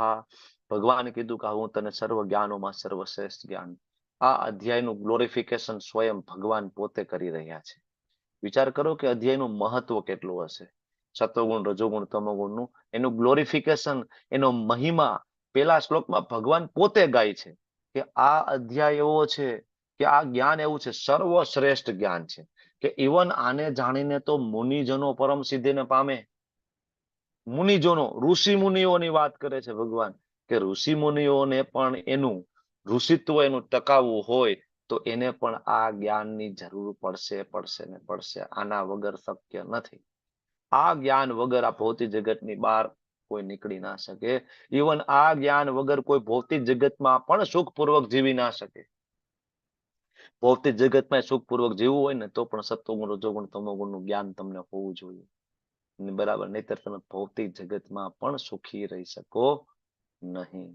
બરાબર, ભગવાન કહે છે ઇદમ જ્ઞાન ઉપાશ્રિત્ય, કે જો કોઈ આ જ્ઞાન ઉપાશ્રિત કોઈ આશ્રય લેશે, મમ સાર્ધ્યમ માગતા, તો એ મમ મારા જેવી, બરાબર, મારા જેવું દિવ્ય પ્રકૃતિને પ્રાપ્ત કરશે. સર્ગે અપી, જ્યારે સર્ગ, બરાબર, સર્ગ એટલે જ્યારે સર્જન થવું, નો ઉપજાયંતે, એનો જન્મ નહીં થાય, પ્રલયે ન વ્યથંતી, પ્રલય જેવી સ્થિતિ આવશે તો પણ વ્યથંતી, એ વ્યથિત નહીં થાય.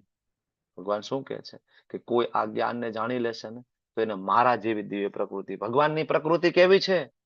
ભગવાન જેવી દિવ્ય પ્રકૃતિ એટલે કેવું? ભગવાન બની જઈશું આપણે? શું કહેવા માંગે છે ભગવાન? બોલો. ગુણાતીત બની જાય. ગુણાધીશ બની જઈશું, બરાબર ને? ગુણાતીત. ગુણાતીત અવસ્થા પ્રાપ્ત.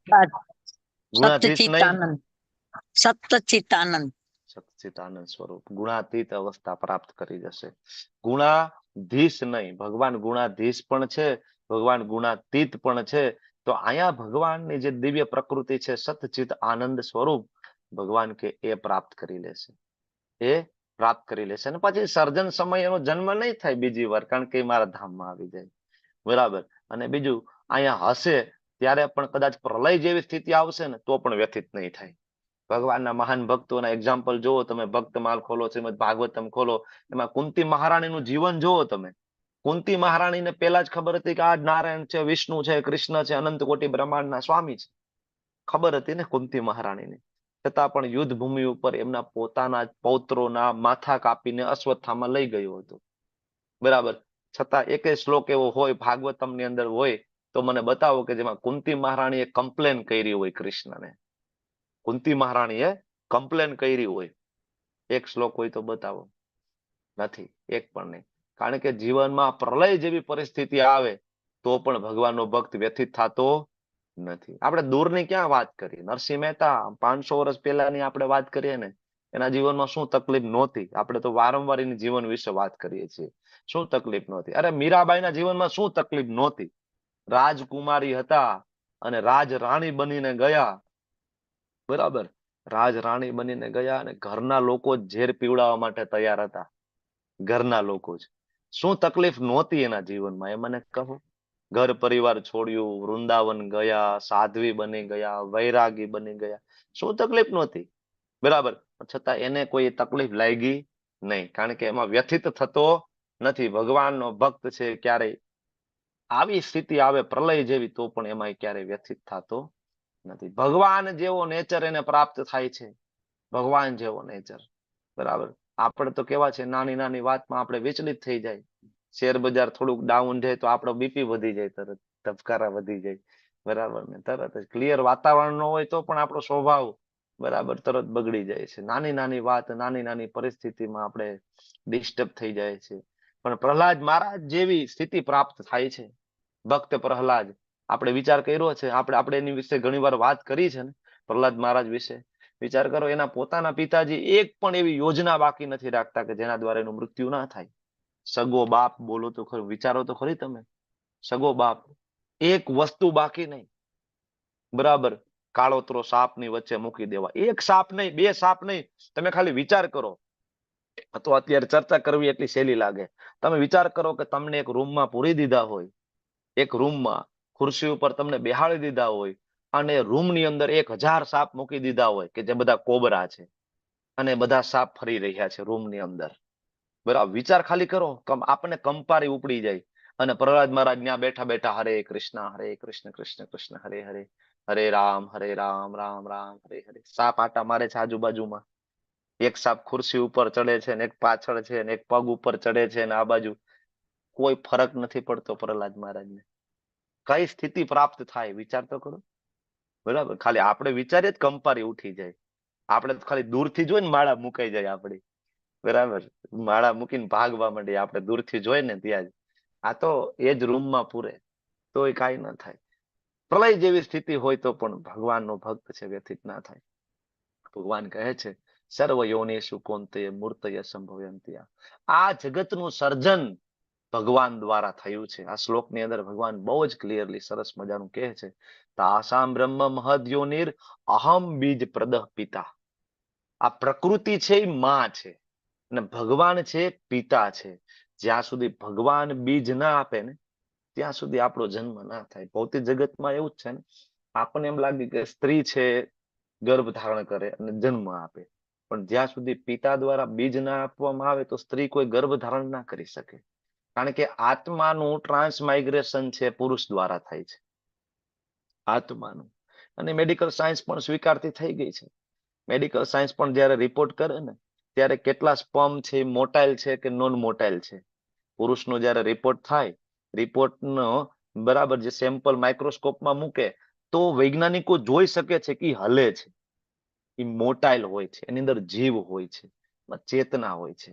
કેટલા ટકા બરાબર કેટલા પર્સન્ટેજ મોટાઇલ છે ને એના ઉપર જ એના ફર્ટિલાઇઝેશનના ચાન્સીસ છે. બરાબર, બાકી સ્ત્રીની અંદર જે એગ હોય ને બરાબર, અને સ્ત્રી અને જે પુરુષનું જે સ્પર્મ હોય શુક્રાણુ, એ બેનું મિલન થાય બરાબર ત્યારે ગર્ભ રહે. પણ એગ હોય ને એની અંદર જીવ ના હોય. મેડિકલ સાયન્સને પણ ખબર છે કે એગને માઇક્રોસ્કોપમાં મૂકીને જોવો તો એની અંદર કોઈ મોટિલિટી, એની અંદર કોઈ મુવમેન્ટ નથી. મુવમેન્ટ કોઈમાં છે? શુક્રાણુમાં મુવમેન્ટ છે. એટલા માટે પુરુષ દ્વારા આત્માનું ટ્રાન્સમાઇગ્રેશન થાય. એટલા માટે જે શ્રાદ્ધ ને પિતૃ તર્પણની જે વિધિ છે ને એ દીકરા દ્વારા થાય છે. આપણા વેદ કઈ એમનેમ નથી હોતા. આપણી જે વિધિ જે છે એ ફાલતુ નથી.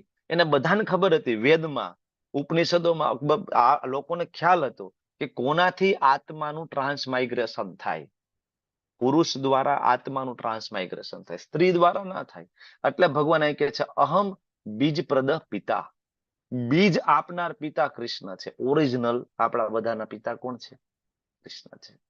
તો આપણે બધા અહીંયા આવ્યા, પ્રકૃતિ આપણી માં છે અને ભગવાન મહાવિષ્ણુ જયારે દ્રષ્ટિપાત કરે છે, આપણે ગોલોક ચાર્ટ આપણે ભણ્યા હતા તમને ખબર છે ને, તો મહાવિષ્ણુ જયારે દ્રષ્ટિપાત કરે છે તો ભગવાનની જે કાલ શક્તિ એના કારણે આપણે અહીંયા બધા જન્મ લઈએ છીએ. સર્વયોની શું? સર્વયોનીની વાત કરે છે ભગવાન. મનુષ્યની ખાલી વાત નથી અહીંયા. અહીંયા કોઈ ભારતીયની વાત નથી કે અહીંયા કોઈ હિન્દુની વાત નથી. સમજ્યા તમે? અહીં દરેક મનુષ્યોની વાત થાય છે. અહીંયા દરેક જીવોની વાત થાય છે. અહીંયા બધાની વાત થાય છે, કોઈ બાકી નથી. પ્રાણી, પક્ષી, જળચર, વનસ્પતિ કે વોટ એવર 84 લાખ યોની. આ કન્સેપ્ટ જયારે કોઈ લોકોને ખ્યાલ આવે ત્યારે વસુધૈવ કુટુંબકમની જે ભાવના રહી ને એ સ્લોગન ત્યારે સિદ્ધ થાય. બાકી ગમે એટલો આપણે પ્રચાર કરી લઈએ હિન્દુ ચીની ભાઈ ભાઈ ને હિન્દુ મુસ્લિમ ભાઈ ભાઈ, કોઈ દી થવાનું નથી. શું કામ નથી થવાનું? કારણ કે તમે મૂળ મુદ્દો છે મિસ કરી દીધો છે. તમે ભાઈ ભાઈ જયારે શબ્દ વાપરો તો કોઈ વ્યક્તિ ભાઈ ભાઈ ક્યારે થાય?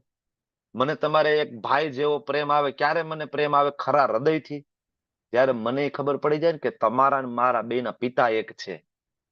તમારા પિતા કૃષ્ણ છે ને મારા પિતા કૃષ્ણ છે. અહમ બીજ પ્રદહ પિતા. આપણે બધા એક જ બાપના દીકરા છીએ ને તે દિવસે મને તમારા પ્રત્યે ખરેખર પ્રેમ આવે કે નહીં આ તો મારા બાપનો દીકરો છે, આમ ભાઈ જ છે અમે બે. ભલે ભૂલી ગયો છે થોડોક, બરાબર, મને તો ખબર પડી ગઈ ને, ચાલ હું એને ભગવદ ગીતા આપવા જાઉં, ચાલ હું એને પ્રસાદ આપવા જાઉં. એટલા માટે આપણા ભક્તો બરાબર કીર્તનાનંદ સ્વામી કે અચ્યુતાનંદ સ્વામી, મને નામ ભૂલાઈ ગયું, પણ પ્રભુપાદે આદેશ કર્યો હતો શરૂઆતમાં. હું વાત કરું છું એકદમ શરૂઆતમાં પ્રભુપાદે આદેશ આપ્યો હતો કે પાકિસ્તાન જઈને પ્રચાર કરો. પાકિસ્તાન જઈને તમાલ કૃષ્ણ હિઝ હોલીનેસ તમાલ કૃષ્ણ ગોસ્વામી મહારાજને કીધું તું તમે રશિયા જઈને પ્રચાર કરો. અરે રશિયા જઈને પ્રચાર કરો એટલે તમને શું લાગે છે? અત્યારે બધું બહુ સારું વાતાવરણ છે. રશિયાની અંદર એ સમયે વાતાવરણ એવું હતું કે કોઈ વ્યક્તિ તિલક કરીને દેખાય, કોઈ ધર્મનો પ્રચાર કરતો દેખાય, શૂટ એન્ડ સાઇટ ગોળી મારી દો સીધી. રશિયાના બંધારણની અંદર લખેલું છે કે કોઈ ધર્મને માનતું નથી, કોઈ ધર્મને નહીં. રશિયાનું ઓરિજિનલ જે બંધારણ ત્યારનું, કોઈ ધર્મ નહીં, બરાબર. કોઈ ધર્મનો કોઈ પ્રચાર કરતો દેખાય એટલે શૂટ એન્ડ સાઇટ નો ઓર્ડર. અને પ્રભુપાદે કીધું કે તમે જાઓ, તમારા કૃષ્ણ ગોસ્વામી મહારાજ જાઓ, બરાબર, પ્રચાર કરો. આપણા ભક્તો ત્યાં ગયા, પ્રચાર કર્યો, જેલમાં નાખી દીધા હતા આપણા ભક્તોને રશિયન ગવર્મેન્ટે, બરાબર, કે ભાઈ આ લોકો કંઈક કહેવાય કે જાસૂસ લાગે છે, બરાબર, ધોતી કુર્તો પહેરીને કંઈક, કારણ કે આ બધા કહેવાય કે ગોરા હતા ને, ભૂરિયા હતા. અને રશિયા અમેરિકાને તો પહેલેથી જ તમને ખબર છે છત્રીનો આંકડો, બરાબર. એટલે આ બધા અમેરિકન હતા, પ્રચાર કરવા ગયા એ બધા યુરોપિયન કન્ટ્રીને. ત્યાં ગયા તો રશિયન ગવર્મેન્ટ એમ થયું કે આ જાસૂસ લાગે છે, બધાને પકડીને જેલમાં નાખી દીધા, બરાબર. અને એટલી બધી યાતનાઓ આપતા હતા એ લોકો, જીવતા નખ, બરાબર, ખેંચી લેવા, ખાવાનું નહીં આપવાનું, પીવાનું નહીં આપવાનું, બરાબર, અઠવાડિયાઓ સુધી, બરાબર. માળા બધાની લઈ લીધી હતી. ત્યારે આપણા ભક્તોએ એને જે ધોતી પહેરેલી હતી ને, ધોતી, એનો જે કહેવાય ધોતીનો નીચેનો જે પટ્ટો હોય ને, એ પટ્ટાને કાઢી નાખ્યો, આટલી પટ્ટી, અને પટ્ટીમાં 108 ગાંઠો મારી, 108. અને એ ધોતીની પટ્ટી 108 ગાંઠો હોય ને એનાથી માળા કરતા, જેલમાં બેઠા બેઠા. હરે કૃષ્ણ કૃષ્ણ કૃષ્ણ હરે હરે, હરે રામ રામ રામ હરે હરે. આપણને અત્યારે બહુ સારું લાગે, તમે હું ઘરે બેઠા છીએ, હું અહીં ઝૂમ ઉપર બેઠો છું મારા રૂમ ની અંદર, તમે બધા તમારા રૂમમાં બેઠા છો, આરામથી નાહી ધોઈને સરસ ચા પાણી નાસ્તો કરીને બેઠા છો, દૂધ પીને, બરાબર, બહુ સારું લાગે. પણ આ મુવમેન્ટની શરૂઆત જે થઈ છે ને, આનો જે પાયો નખાણો છે, આમાં લોહી રેડાયા છે. ઇસ્કોન સંસ્થાની શરૂઆત કરવામાં લોહી રેડાયા છે ભક્તોના. ત્યારે તમે હું આજે અહીંયા શાંતિથી ભગવદ્ ગીતા સાંભળી શકીએ છીએ. ક્યારે થઈ શક્યું આ?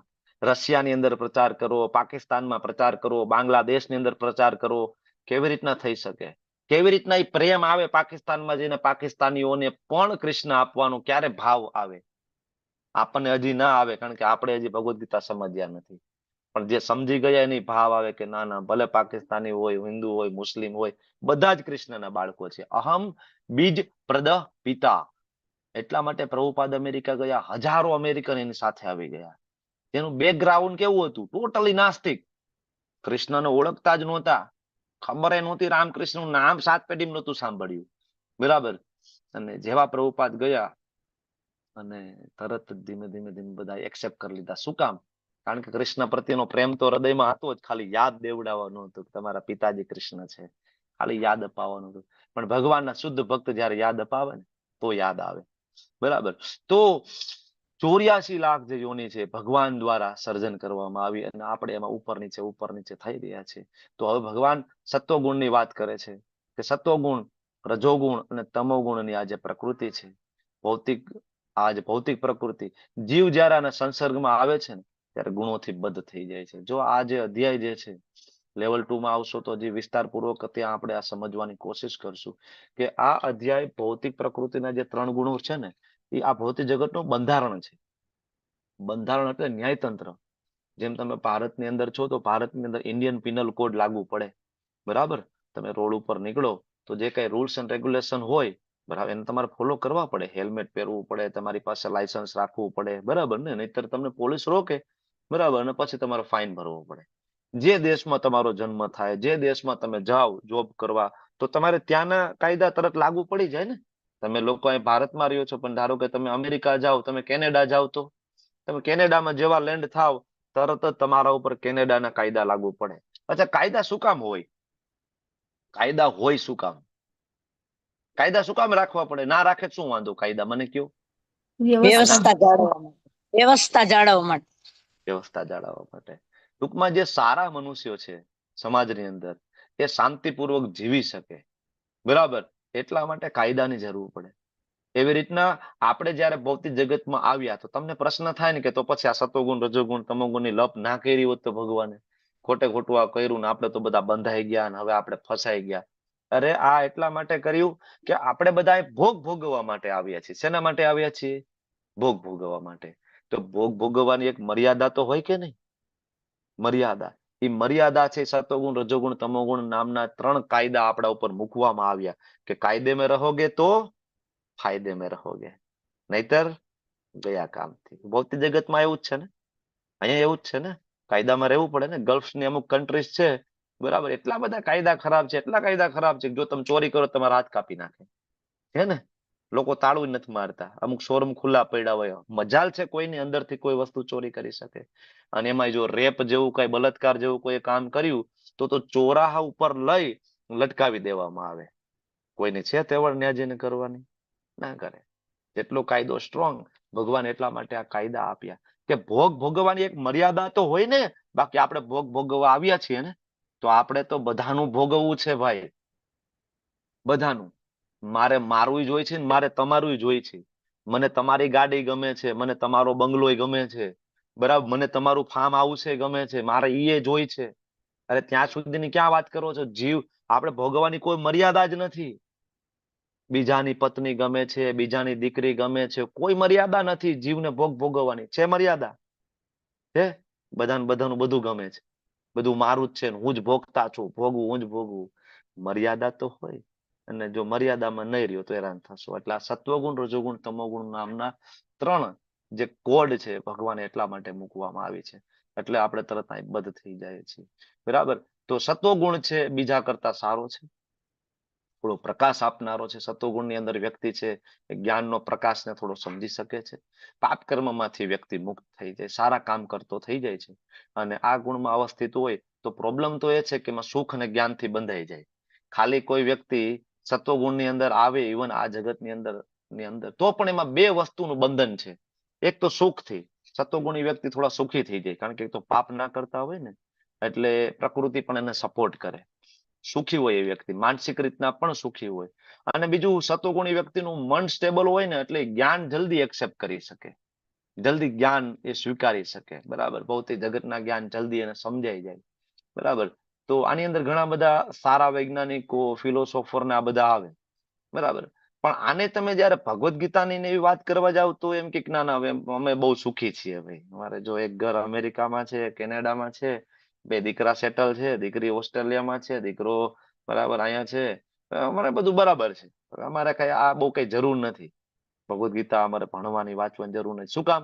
તો કે આની અંદર પણ જ્ઞાનનું બંધન છે, સુખ સંગેન અને જ્ઞાન સંગેન. સુખનું બંધન છે, જ્ઞાનનું બંધન, એટલે આ પણ બાંધે છે. એના પછી રજોગુણ. રજોગુણની અંદર અમર્યાદિત ઈચ્છાઓ, અમર્યાદિત. મેં તમને કીધું એમ હમણાં કે ભોગવવાની કોઈ લિમિટ નથી, ડિઝાયરની કોઈ લિમિટ જ નથી ને. માઉન્ટ એવરેસ્ટ ચડવો છે, મારે બિલ ગેટ્સ કરતા પણ જાજા પૈસા કમાવા છે, મારે બહુ બ્યુટીફુલ થવું છે. આજકાલ નથી લોકો પ્લાસ્ટિક સર્જરીઓ કરાવતા, બ્યુટીફુલ થવું છે. મારે તો 100 વર્ષ કરતા વધારે જીવવું છે.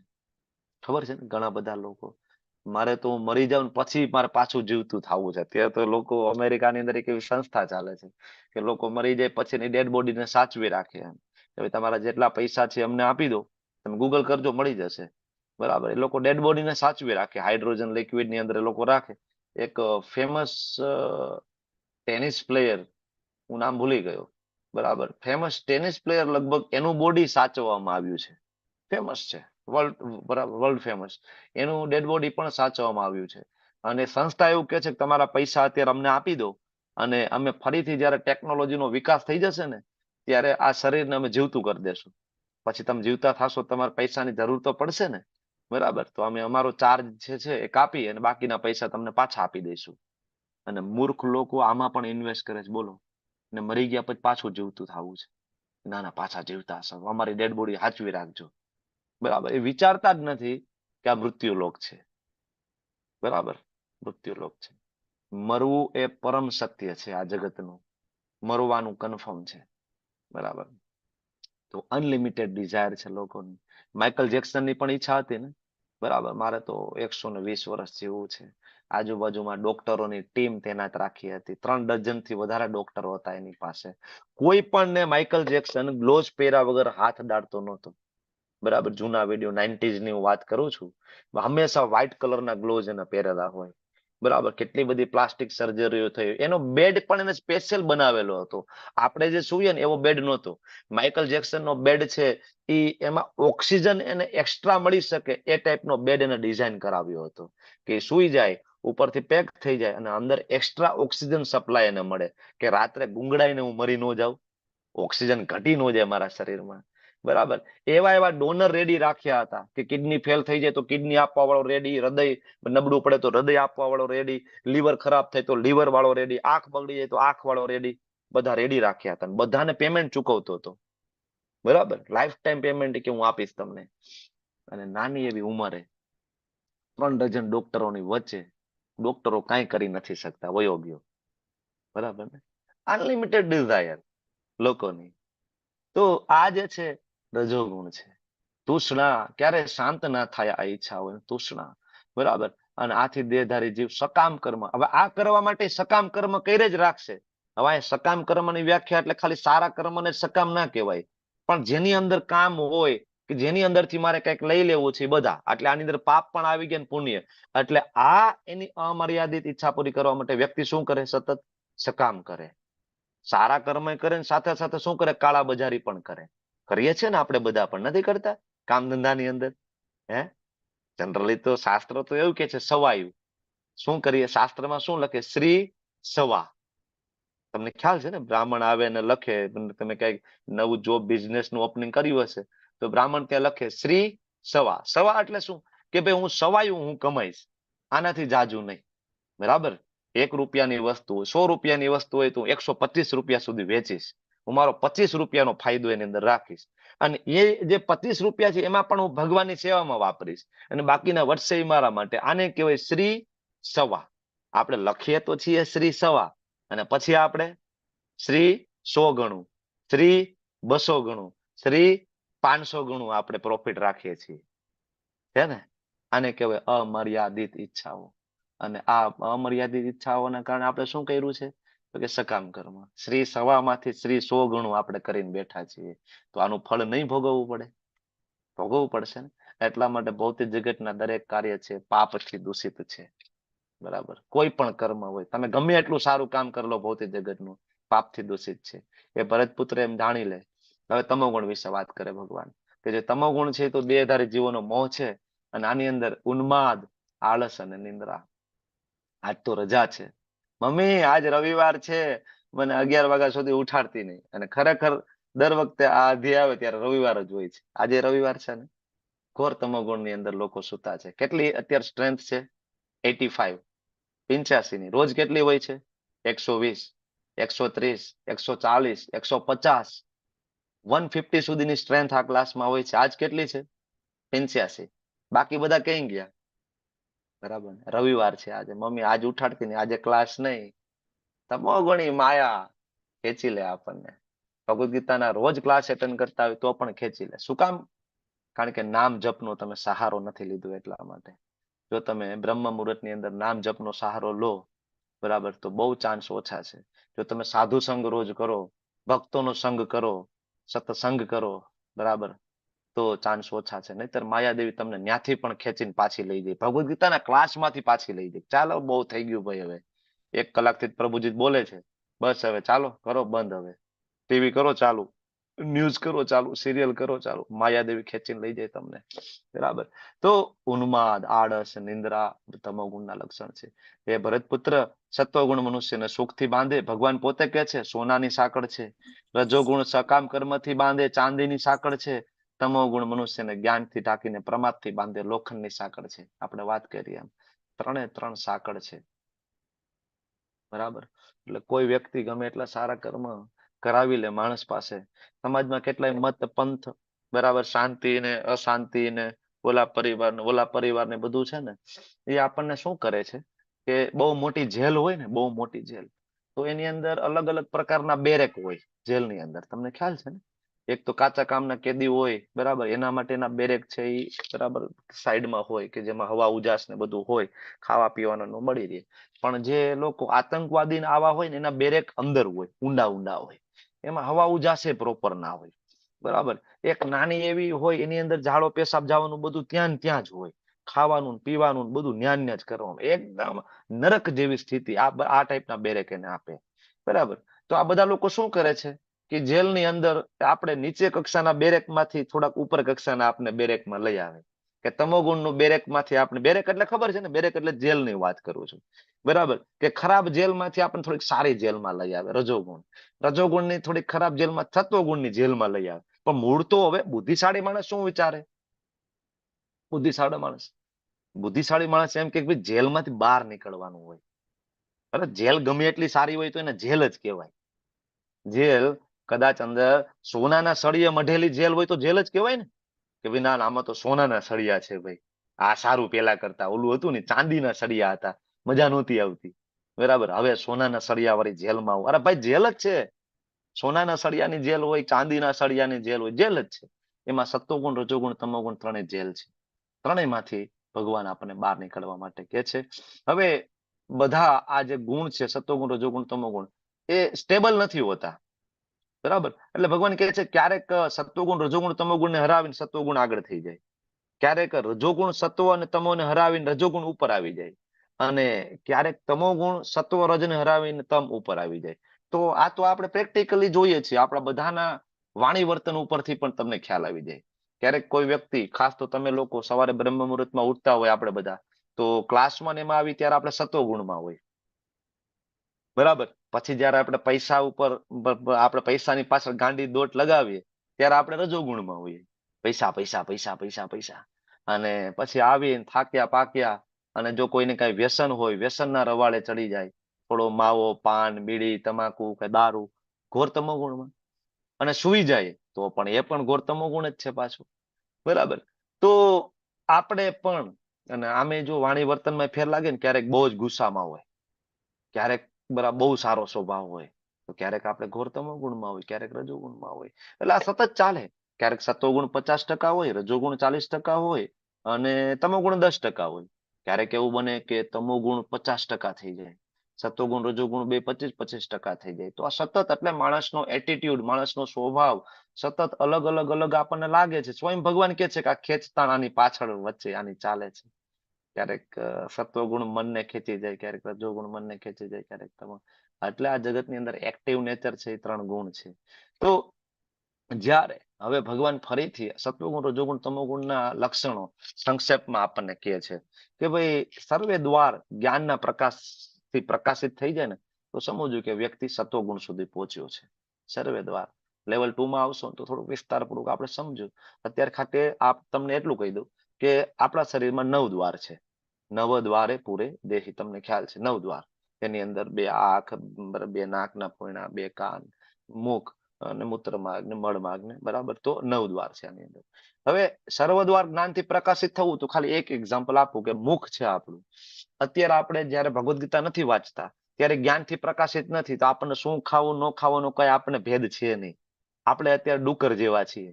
બરાબર, ડુક્કરને કઈ ભેદ ન હોય. બરાબર, ભૂંડ છે ગમે તે ખાય, ગમે એટલું ગંદુ ખાય. એમ આપણે જયારે બજારમાં જાય ને તો આપણે ગમે એટલું ગંદુ અત્યારે ખાય જ છીએ. જે લોકો 5 દિવસથી નાયા ન હોય ને, એના હાથની પાણીપુરી આપણે બહુ મજા આવે. આવી તો ઘરે કોઈ દી બનતી જ નથી. ઘરે બને ક્યાંથી? એમાં અડધો ને કચરો ભરેલો છે પાણીની અંદર, અડધો એનો પરસેવો. 5 દી થી ભાઈ નાયો નથી, એમાં હાથ ધોવે છે. બરાબર, એટલે બરાબર એ ભાઈ જાજરૂ ગયા પછી હાથ ધોતો નથી. બરાબર, હાથ ડાયરેક્ટ એમાં નાખે. તો તને ટેસ્ટ આવે ને આવો? ઘરે તને આવો ક્યાંથી ટેસ્ટ આવે? તમોગુણી લોકોને આવો ટેસ્ટ ભાવે. સાચું છે ને કે ખોટી વાત છે? પ્રેક્ટિકલી જોવો છો ને? આજ તો રવિવાર છે ને, તમારે પ્રેક્ટિકલ જોવું હોય ને, તો હું તો રાજકોટ થી નજીક રહું છું. એટલે આજે તમે રાજકોટની અંદર જાઓ, એક પણ હોટલની અંદર તમને 1 કલાક પહેલા કે તમને વારો આવે જમવામાં, તો લાવો હું લખી દઉં, તમને વારો નહીં આવે રાજકોટની અંદર. નાનામાં નાની, હું એમ નથી કહેતો કે મોટામાં મોટી, નાનામાં નાની જે લારી હોય ને ફૂટપારી ઉપર, રાજકોટમાં અમારે ચલણ છે શાક ચાપડી. બરાબર, ઘઉંના લોટની નાની પૂરી જેવું જાડી જાડી બનાવે અને શાક. લોકો ત્યાં લાઈનમાં બેઠા હોય ફૂટપારી ઉપર ખાવા માટે. લોકો ઘોર તમોગુણ. એટલે આ જે જ્ઞાનના પ્રકાશિત થયું ના કહેવાય. પણ જયારે વ્યક્તિ ભગવદ્ ગીતા સમજી લે ને, ત્યારે આ એનું દ્વાર જ્ઞાનથી પ્રકાશિત થઈ જાય. એને ખબર પડી જાય કે આ ખવાય ને આ ના ખવાય. ભગવાનને ભોગ લગાડ્યા વગરની કોઈ પણ વસ્તુ અહીંથી જાવી ના જોઈએ. આને કહેવાય આ દ્વાર જ્ઞાનથી પ્રકાશિત થઈ ગયો કહેવાય. આવી રીતના બધા જ દ્વાર. આ ખાલી એકનું એક્ઝામ્પલ આપ્યું. હવે આગળ જતા ત્યારે લેવલ 2 માં આવશો ત્યારે હું તમને અલગ અલગ સમજાવીશ. બરાબર, તો હે ભરત શ્રેષ્ઠ, રજોગુણમાં વધારો થઈ જાય. જે આગળ જોઈ સત્વગુણ, રજોગુણ વધી જાય તો શું થાય? તો કે અત્યંત આસક્તિ, મારું મારું મારું મારું. સકામ કર્મ, હમણાં આપણે વાત થઈ. ઉગ્ર ઉદ્યમ, અરે સાહેબ જો મારી ઈચ્છા પૂરી થઈ જાય ને, તો 12 નહીં 15 કલાક કામ કરવા માટે હું તૈયાર છું. પગાર તો પૂરો મળશે ને. અત્યંત આસક્તિ. ઉગ્ર ઉદ્યમ, અનિયંત્રિત ઈચ્છાઓ અને આવા લક્ષણો પ્રગટ થાય છે. અને ઘોર તમોગુણની અંદર જ્યારે વૃદ્ધિ થાય ત્યારે વ્યક્તિ અંધકારમાં ગરકાવ થઈ જાય છે, જળ જેવો થઈ જાય છે. ભગવાન પોતે કહે છે ઉન્માદ, દારૂના વ્યસન, ચરસ, ગાંજો. જો આ અધ્યાય છે એ બહુ મહત્વનો છે. બરાબર, આપણે આપણા બાળકોને કેટલો પ્રેમ કરીએ છીએ, આપણા જીવ કરતા પણ વધારે. બરાબર ને, બહુ પ્રેમ કરીએ છીએ ને. હવે એના માટે આપણે બધું કરીએ, બેંક બેલેન્સ રાખીએ છીએ. દીકરી હોય તો એનો લગ્ન માટેની વ્યવસ્થા તમે નાનપણથી, નાની દીકરી હોય ત્યારથી શરૂઆત કરી દો ને, કે મોટી થશે કેટલા બધા ખર્ચા થાય આજકાલ તો લગ્ન કરવા માટે ને. આપણે એના માટે એફડી બનાવીને રાખીએ, બધું કરીએ છીએ ને. પણ તમે ક્યારે વિચાર્યું કે આને મરવાનું પણ છે? કડવું છે ને, સાંભળવું કદાચ ના ગમે, પણ સત્ય છે. મરવાનું છે ને. આપણા બાપ દાદા, આપણા દાદા, આપણા પરદાદા છે અત્યારે તમારી સાથે? પરદાદા, ગ્રેટ ગ્રાન્ડ ફાધર તમારી સાથે છે? નથી ને. ગ્રેટ ગ્રેટ ગ્રાન્ડ ફાધર છે તમારી સાથે? તમારી 5મી પેઢીના દાદા દાદી છે તમારી સાથે? નથી ને, જતા રહ્યા ને. બરાબર, છતાં પણ આપણે આ બધી વસ્તુ જોઈને આપણે સમજતા નથી. એટલે ભાગવતમના બીજા ખંડની અંદર 4થા શ્લોકમાં સુખદેવજી કહે છે કે જોવે છે નિધનમ છતાં પણ ન પશ્યતી, છતાં પણ એમાંથી આ જીવ કઈ શીખતો નથી. બરાબર, તો આપણા દીકરી માટે આપણે ઘણું બધું કરીએ, બરાબર, દીકરા દીકરી માટે, પણ ક્યારે એ વિચાર્યું કે આને મરવાનું છે? આ મરશે, અને આ ઘોર તમોગુણમાં મરશે તો આગળ કાગડા કૂતરાની યોનિમાં, નરકની યોનિમાં જશે, ત્યારે હું કે તમે એની સાથે નહીં હોય. આજે તો આપણે સાથે છીએ ને. આપણા દીકરાના દરવાજામાં કેવા આંગળી આવી જાય ને, તો એને દુખાવો થાય એના કરતા જાજો દુખાવો આપણને થાય છે ને. બરાબર, પણ એ જ દીકરો ઘોર તમોગુણમાં, ઘોર રજોગુણમાં જયારે મૃત્યુ પામશે, આવતા જન્મમાં કૂતરો થઈને ફરતો હશે શેરીમાં. કોઈ એક રોટલી નાખવા માટે તૈયાર નહીં હોય, પાણો લઈને મારશે, માથું ફોડી નાખશે. રોડ ઉપર દોડશે, ટ્રક વાળો કચડીને ચાલ્યો જશે. ડેડ બોડી ન્યા પડ્યું હશે, ડેડ બોડી ઉપાડવા કોઈ નહીં આવે. કડવું છે પણ સત્ય છે. બોડી ઉપાડવાના કોઈ દરકાર પણ નહીં લે. જાઓ છો ને હાઈવે ઉપર પડેલા નથી જોતા તમે લોકો? કાર લઈને જાઓ છો, ડ્રાઈવ કરતા જોવો છો ને, કેટલા કૂતરા, બિલાડા, ભૂંડડા, બરાબર, નથી મરેલા પડ્યા હોતા? દરકાર પણ ના લે, માથે ટ્રક ઉપર ટ્રક આયલા જાય ને, ડેડ બોડી છેલ્લે કમ્પ્લીટ રોડના લેવલ થઈ જાય, કોઈ અંતિમ સંસ્કાર ના કરે. તો જો જે માતા પિતા ખાલી આટલું આ શરીર પૂરતું વિચારે તો આનાથી મોટો કોઈ સ્વાર્થી નથી. એટલે માતા પિતા, શાસ્ત્રમાં લખ્યું છે કે માતા પિતા બનવાનો એને અધિકાર છે કે જે એના બાળકને આ જન્મ મૃત્યુની યોનિમાંથી બહાર કાઢી નાખે. આને કહેવાય સાચું ઇન્વેસ્ટમેન્ટ બાળકો માટે. એક મારે ત્યાં જન્મ થયો છે તો હું આને બહાર કાઢી નાખીશ આ યોનિમાંથી. આને કહેવાય સાચું ઇન્વેસ્ટમેન્ટ. બરાબર, બાકી આમાં ગરકાવ થઈ જશે. અને આજકાલનું એજ્યુકેશન છે, મોટા મોટા સેન્ટરોમાં જાઓ, મુંબઈમાં, બેંગ્લોરની અંદર, દિલ્હીમાં, અને આજની યુવા પેઢી શું કરે છે એ તમે જોઈ લો. એની વેલકમ પાર્ટીમાં શું થાય છે, એના બર્થડે ઉપર, હમણાં વેલેન્ટાઇન ગયો, વેલેન્ટાઇનના નામે શું થાય છે અત્યારે. બરાબર, 31st હમણાં ગયું, શું થાય છે 31st ના નામે? અજાણ્યું નથી તમને બધાને, કારણ કે આજે યુટ્યુબ, મોબાઈલનો જમાનો છે. બરાબર, આપણે બધા મોબાઈલમાં જોઈએ છે કે અત્યારની યુવા પેઢી શું કરી રહી છે. ઘોર તમોગુણમાં ગરકાવ થાય છે, ઘોર તમોગુણમાં. આજે એને ભગવદ્ ગીતાનું જ્ઞાન નહીં આપો તો કાલ આપણે એના માટે જવાબદાર રહેવાના છીએ. બરાબર ને, નીચલી યોનિમાં જશે. તો હવે આ જે સત્વગુણ, રજોગુણ, તમોગુણ વાળા લોકો સત્વગુણમાં મૃત્યુ પામે તો ક્યાં જશે? ઉપરના લોક પ્રાપ્ત થશે. ક્યાં જશે? ઉપરના લોક. પણ હું ફરીથી કહી દઉં કે ભૌતિક જગતની અંદર સત્વગુણ છે, દૂષિત છે. રજોગુણ, તમોગુણ દ્વારા દૂષિત છે. પ્યોર સત્વગુણ મળવો પણ મુશ્કેલ છે. બરાબર, એટલે ઉપરના લોક પ્રાપ્ત કરવા પણ કળિયુગની અંદર મુશ્કેલ છે. સ્વર્ગ પ્રાપ્ત કરવું દુષ્કર છે. હું તમને કહું છું, સ્વર્ગ પ્રાપ્ત કરવું કળિયુગમાં દુષ્કર છે. કારણ કે સત્વગુણ, રજોગુણ, તમોગુણથી હંમેશા દૂષિત છે. રજોગુણમાં કોઈ મરે તો ક્યાં જાય? સકામ કર્મ કરનારામાં. અને તમોગુણ વાળા ક્યાં જશે? મૂઢ યોનિ સુજાય તે, મૂઢ યોનિ, નીચલી યોનિ. ઘણા બધા લોકો એ બરાબર એવી ફિલોસોફી સમજાવે છે સમાજની અંદર કે મનુષ્યને પાછું મનુષ્ય શરીર જ મળે. છે ને આવા પંથ પરિવાર સમાજમાં છે કે મનુષ્યને મનુષ્ય જ મળે. કે અરે શાસ્ત્ર ખોલીને વાંચો, કેટલા એક્ઝામ્પલ તમને મળશે, હજારો એક્ઝામ્પલ શાસ્ત્રથી એનાથી ભરેલા છે. કે મનુષ્ય હોય ને હરણ બને, ભરત રાજા હરણ બને. રાજા હોય ને રાજા હાથી બને, ગજેન્દ્ર. બરાબર, હજારો એક્ઝામ્પલ ભરેલા શાસ્ત્ર. આપણો ઇતિહાસ છે શાસ્ત્ર, એ બીજું કોઈ સામાન્ય નથી, આપણો ઇતિહાસ છે. બરાબર, તો ઘોર તમોગુણમાં જેનું મૃત્યુ થાય, પશુ યોનિમાં જન્મ પ્રાપ્ત થાય છે. ભગવાન ફરીથી રિઝલ્ટ આપે, પુણ્ય કર્મનું ફળ શુદ્ધ હોય, સાત્વિક ગુણમય રજોગુણનું કર્મ દુઃખમાં પરિણમે, તમોગુણનું કર્મ મૂર્ખામીમાં પરિણમે છે. તો સત્વગુણથી વાસ્તવિક જ્ઞાનનો વિકાસ થાય, રજોગુણથી લોભ ઉત્પન્ન થાય, તમોગુણથી પ્રમાદ, મોહ અને અજ્ઞાન ઉત્પન્ન થાય. સત્વગુણી મનુષ્ય ઉપર જાય. ભગવાન ફરીથી કહે છે, કારણ કે મુદ્દો મહત્વનો છે, ઇમ્પોર્ટન્ટ મુદ્દો છે, એટલે ભગવાન જો રિવિઝન કરાવે છે. ગુણો બીજી વખત કીધા અને ગતિ બીજી વખત કીધી. જોવો અહીંયા ગતિ પણ પાછી ભગવાન કહે છે કે ઉર્ધ્વ ગચ્છન્તિ સત્વસ્થા, સત્વગુણમાં હોય તો ઉપર જશે. મધ્ય તિષ્ઠન્તિ રાજથા, રાજસા રાજ રજોગુણ વાળા મધ્યે, જગન્ય ગુણ વૃત્તિસ્થા, તમોગુણ ને જગન્ય ગુણ કીધો છે. અધો ગચ્છન્તિ તામસા, નીચે જશે. ભગવાન પોતે કહે છે નરક લોકની યાતના. એટલા માટે ગોલોક ચાટ આપણે ભણીએ છીએ કે આપણને ખબર પડે આપણી નીચે કેટલા લોક, આપણી ઉપર કેટલા લોક, આપણે ક્યાં, 28 પ્રકારના નર્ક ક્યાં આવે, શિવજી ક્યાં છે, બ્રહ્માજી ક્યાં છે, કોણ મહાવિષ્ણુ, કોણ દુર્ગા દેવી, કોણ ગર્ભોદક્ષય વિષ્ણુ, જાણવાનું છે.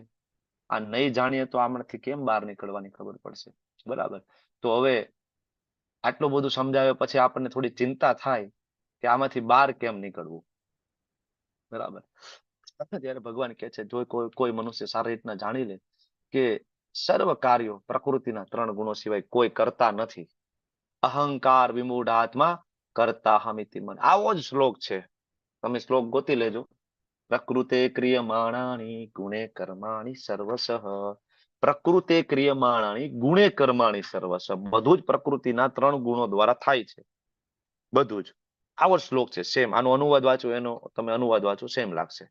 પ્રકૃતે ક્રિયમાણાની ગુણે કર્માણી સર્વસઃ, અહંકાર વિમૂઢ આત્મા, અહંકારથી વિમૂઢ થયેલો આત્મા, કરતા અહમ ઇતિ મન્યતે, હું કરતા છું. પણ ભગવાન કે મૂર્ખ છે, 3 ગુણો સિવાય બીજો કોઈ કરતા નથી. અને આ જાણી લે, પરમેશ્વરને જો જાણી લે તો 3 ગુણોથી પરે થઈ જશે. 3 ગુણોથી પરે થઈ જશે અને મદભાવમ, ભગવાનનો ભાવ, સતચિત આનંદ સ્વરૂપ પ્રાપ્ત થશે. જ્યારે દેહધારી જીવ શરીર સાથે સંકળાયેલા 3 ગુણોને ઓળંગી, જ્યારે તમે સતોગુણ રજોગુણ તમોગુણને ઓળંગી જવા સમર્થ થઈ જશો, ત્યારે જન્મ મૃત્યુ ઘડપણના કષ્ટોમાંથી મુક્ત થઈ જશો. મૃત્યુ પછી નહીં, આજ શરીરમાં તમે, મૃત્યુ પછી નહીં, આજ શરીરમાં તમે મુક્ત થઈ જશો. જન્મ મૃત્યુ જરા વ્યાધિમાં. શ્રીલ પ્રભુપાદજી વૃંદાવનમાં બેડ ઉપર સૂતા છે. બરાબર. ડોક્ટરો ચેક કરી રહ્યા છે, ડોક્ટરોના મીટર ખોટા પડે છે કે કેવી રીતના દાદા અનકોન્શિયસનેસ કન્ડિશન છે, ભાનમાં નથી, ખાલી હોઠ ફડફડે છે અને વેદોના શ્લોકો ઉપનિષદોમાંથી રેફરન્સ કેવી રીતના આપી શકે છે. બાજુમાં બેઠા બેઠા પ્રભુપાદના શિષ્ય પૂછે છે, પ્રભુપાદ તમને કઈ તકલીફ છે, આટલી બધી બીમારી શરીરમાં છે? તો પ્રભુપાદ કે નહીં, મને કોઈ તકલીફ નથી, હું તો સેફ એન્ડ સિક્યોર છું, મારા કૃષ્ણના હાથમાં છું, સેફ એન્ડ સિક્યોર, મને કોઈ વાંધો નથી, કોઈ તકલીફ નથી. તો મૃત્યુ પછી નહીં, આ જ જીવનમાં. અને આવા હજારો એક્ઝામ્પલ છે, હજારો એક્ઝામ્પલ છે.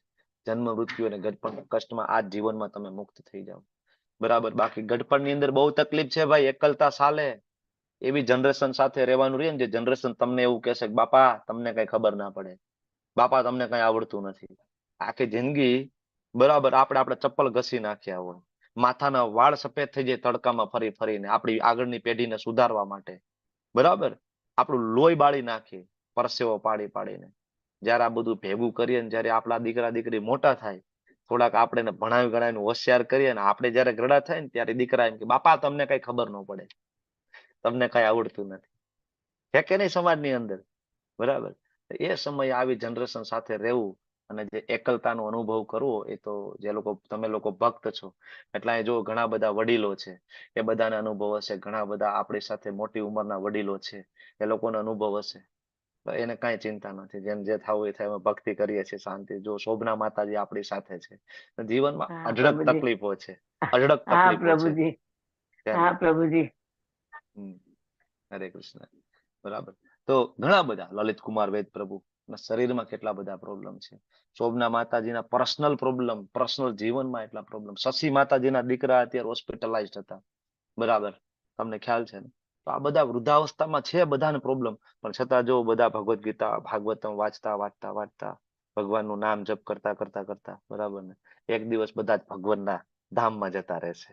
ત્યાં જઈને પછી કહેશે કે અમે જિજ્ઞેશ પ્રભુના ક્લાસ સાંભળતા હતા, તો કદાચ આપણો વારો આવી જાય. એટલા માટે તો આપણે ક્લાસ લઈએ છીએ કે આ લોકોના સહારે કદાચ, આમ તો આપણી કઈ ભક્તિ તો છે નહીં એટલી બધી કે આપણને કદાચ ડાયરેક્ટ કોઈ લઈ જાય. તો આ લોકો તો જવાના છે, કન્ફર્મ છે. બરાબર. કદાચ હું પેલા વયો જાઉં, નક્કી નથી, એવું મૃત્યુનું કઈ એવું નથી કે ભાઈ તમે મોટા છો તમે પેલા જાશો, કદાચ હું પેલો વયો જાઉં, બરાબર. પણ જો તમે જાશો તો એટલે જ મારા નામનું રિકમેન્ડેશન આપજો, કોઈ ભૂલતા નહીં ને આજે કે નહીં જિજ્ઞેશ પ્રભુએ થોડું ઘણું સમજાવ્યું હતું, ભલે એને બહુ આવડતું નહોતું પણ જેટલું કાચું પાકું થોડું ઘણું સમજાવ્યું હતું. નામ દેજો મારું એટલે મારો વારો નહીં આવી જાય, બરાબર. તો એટલા માટે આપણે કરીએ છીએ, સમજ્યા? તો આ લક્ષણો કેવી રીતના ખરાબ ઓળખી? લાગે છે પ્રભુજી. શું કે પ્રભુ? નેટવર્ક ખરાબ છે, વચ્ચે થોડી ઓકે છે સેકન્ડો પ્રભુ. માટે થોડી વાર બ્રેક થઈ. ઓકે ના પ્રભુજી ઓકે હતું. ના પ્રભુ બરાબર જ છે. Okay okay okay. બસ હવે બસ ફિનિશ કરીએ 2 મિનિટમાં. તો અર્જુન પૂછે છે કે ભગવાન કેવી રીતના ખબર પડે તો મારે કોઈ ખરાબ વ્યક્તિ? થયું હશે. હા હા, તમારે નેટવર્ક ડાઉન હશે. તો હવે કેવી રીતના ખબર પડે કે કોઈ પ્રકૃતિના 3 ગુણોની ઉપર છે? આચરણ કેવું હોય ભગવાન સમજાવે છે આગળ. 22 થી લઈને 25 શ્લોકમાં ભગવાન કહે છે પ્રકૃતિના ગુણોની ઉપર ગયો હોય ને એને કોઈ પ્રત્યે ઘૃણા નથી, કોઈ પ્રત્યે મોહ નથી, એને કોઈ આકાંક્ષા નથી, બરાબર. એને ખબર છે ખાલી ગુણો ક્રિયાશીલ છે. આ બધું પિક્ચર ચાલે છે મારી સામે, બરાબર. મારા પતિ, મારા પત્ની, મારા બાળકો, મારી ફરજ છે મારે નિભાવ, બાકી બધું પિક્ચર ફિલ્મ હાલે છે આખી. ખરેખર મારે આ ફિલ્મ આરે લેવા દેવા નથી, હું આનો કિરદાર નથી, ખબર પડી જાય એને, બરાબર. એટલે એ પછી સુખ હોય દુઃખ એને સમાન જોવે. પછી માટીના ઢેફા, પથ્થર, સોનાની લગડી બધું એને સરખું લાગે. માન અપમાન એને કઈ લેવા દેવા, એને ખબર જ છે કે અહીંયા મારે માનની કામના શું કરવાની આ બધાની વચ્ચે. માન અપમાન એને કઈ લેવા દેવા હોતો નથી, બરાબર. આવો વ્યક્તિ તમે જયારે જોવો તો સમજવું કે આ ગુણોથી ઉપર છે. જે મનુષ્ય સર્વ સંજોગોમાં. હવે ભક્તિ, બરાબર. કોણ ગુણાતીત અવસ્થામાં છે? તો ભગવાન કે મામચો અવ્યભિચારેણ ભક્તિ યોગેન સેવતે. ભગવાનની જો તમે અવ્યભિચારેણી ભક્તિ, વ્યભિચારણી ભક્તિ એટલે શું? વ્યભિચાર એટલે શું? એક સ્ત્રીના લગ્ન થઈ ગયા, એક પતિ છે ને છતાં બાહ્ય સંબંધો હોય એને શું કહેવાય? વ્યભિચારિણી. અથવા પુરુષ હોય બાહ્ય સંબંધ હોય શું કહેવાય? વ્યભિચારી પુરુષ. એમ આપણા લગ્ન થઈ ગયા છે પહેલેથી કોની સાથે? કૃષ્ણ સાથે. તમારા મારા બેયના પતિ કૃષ્ણ જ છે. અહીંયા પ્રેમિલા માતાજીના પતિ કૃષ્ણ છે, લલિત કુમાર વેદ પ્રભુના પતિ કૃષ્ણ છે અને મારા પતિ કૃષ્ણ છે. આપણા બધાના પતિ કૃષ્ણ છે. ભલે શરીરની સાઈઝ અલગ અલગ તમને લાગતી હોય, મારી તમારીને કદાચ ઉંમર અલગ અલગ લાગતી હોય, પણ આત્માની કોઈ ઉંમર નથી. આત્માની દ્રષ્ટિએ આપણે બધા સેમ ઉંમરના છીએ અને આપણે બધા સેમ સ્ટેટસ ઉપર છીએ. જીવેર સ્વરૂપ હોય કૃષ્ણ નિત્યદાસ. હવે આપણા ઓલરેડી એક પતિ છે અને પછી જો બીજાને પતિ માનવા જાય તો શું કહેવાય એને? વ્યભિચારી. એટલે ભગવાન કે આવા મને નહીં ગમે, મને તો વ્યભિચારણી અવ્યભિચારણી હોય એવી ગમશે. અવ્યભિચારણે ભક્તિ યોગે ને આવી કોઈ ભક્તિ કરશે તો ગમશે ને. તો જ તમે પ્રકૃતિના 3 ગુણોને ઓળંગી શકો. જ્યાં સુધી કોઈ કૃષ્ણની ભક્તિ ના કરે ને અવ્યભિચારણી, ત્યાં સુધી કોઈ દિવસ પ્રકૃતિ 3 ગુણોથી ઉપર ના જાય. ઘણા બધા બ્રહ્મની ઉપાસના કરતા હોય છે ને, નિરાકાર નિર્વિશેષ બ્રહ્મની. ભગવાન કે નિર્વિશેષ બ્રહ્મ મારા આશ્રય રહેલું છે, મારા શરીરનું તેજ છે ભગવાન કહે છે, બરાબર. એટલે ઘણા અનન્ય ભક્તિ સિવાય બીજો કોઈ રસ્તો નથી. પ્રકૃતિના 3 ગુણોથી ઉપર ઉઠવું હોય તો માત્ર ને માત્ર અનન્ય ભક્તિ. વાંછા કલ્પતરુભ્યશ્ચ કૃપા સિંધુભ્યો ચ પતિતાનાં પાવનેભ્યો વૈષ્ણવેભ્યો નમો નમઃ. અનંત કોટી વૈષ્ણવ વૃંદ કી જય, શ્રી પ્રભુપાદ કી જય, ગુરુ મહારાજ કી જય. હરે કૃષ્ણ કૃષ્ણ કૃષ્ણ હરે હરે, હરે રામ રામ રામ રામ હરે. રામ રામ રામ હરે હરે. ખૂબ ખૂબ ધન્યવાદ. Thank you. તો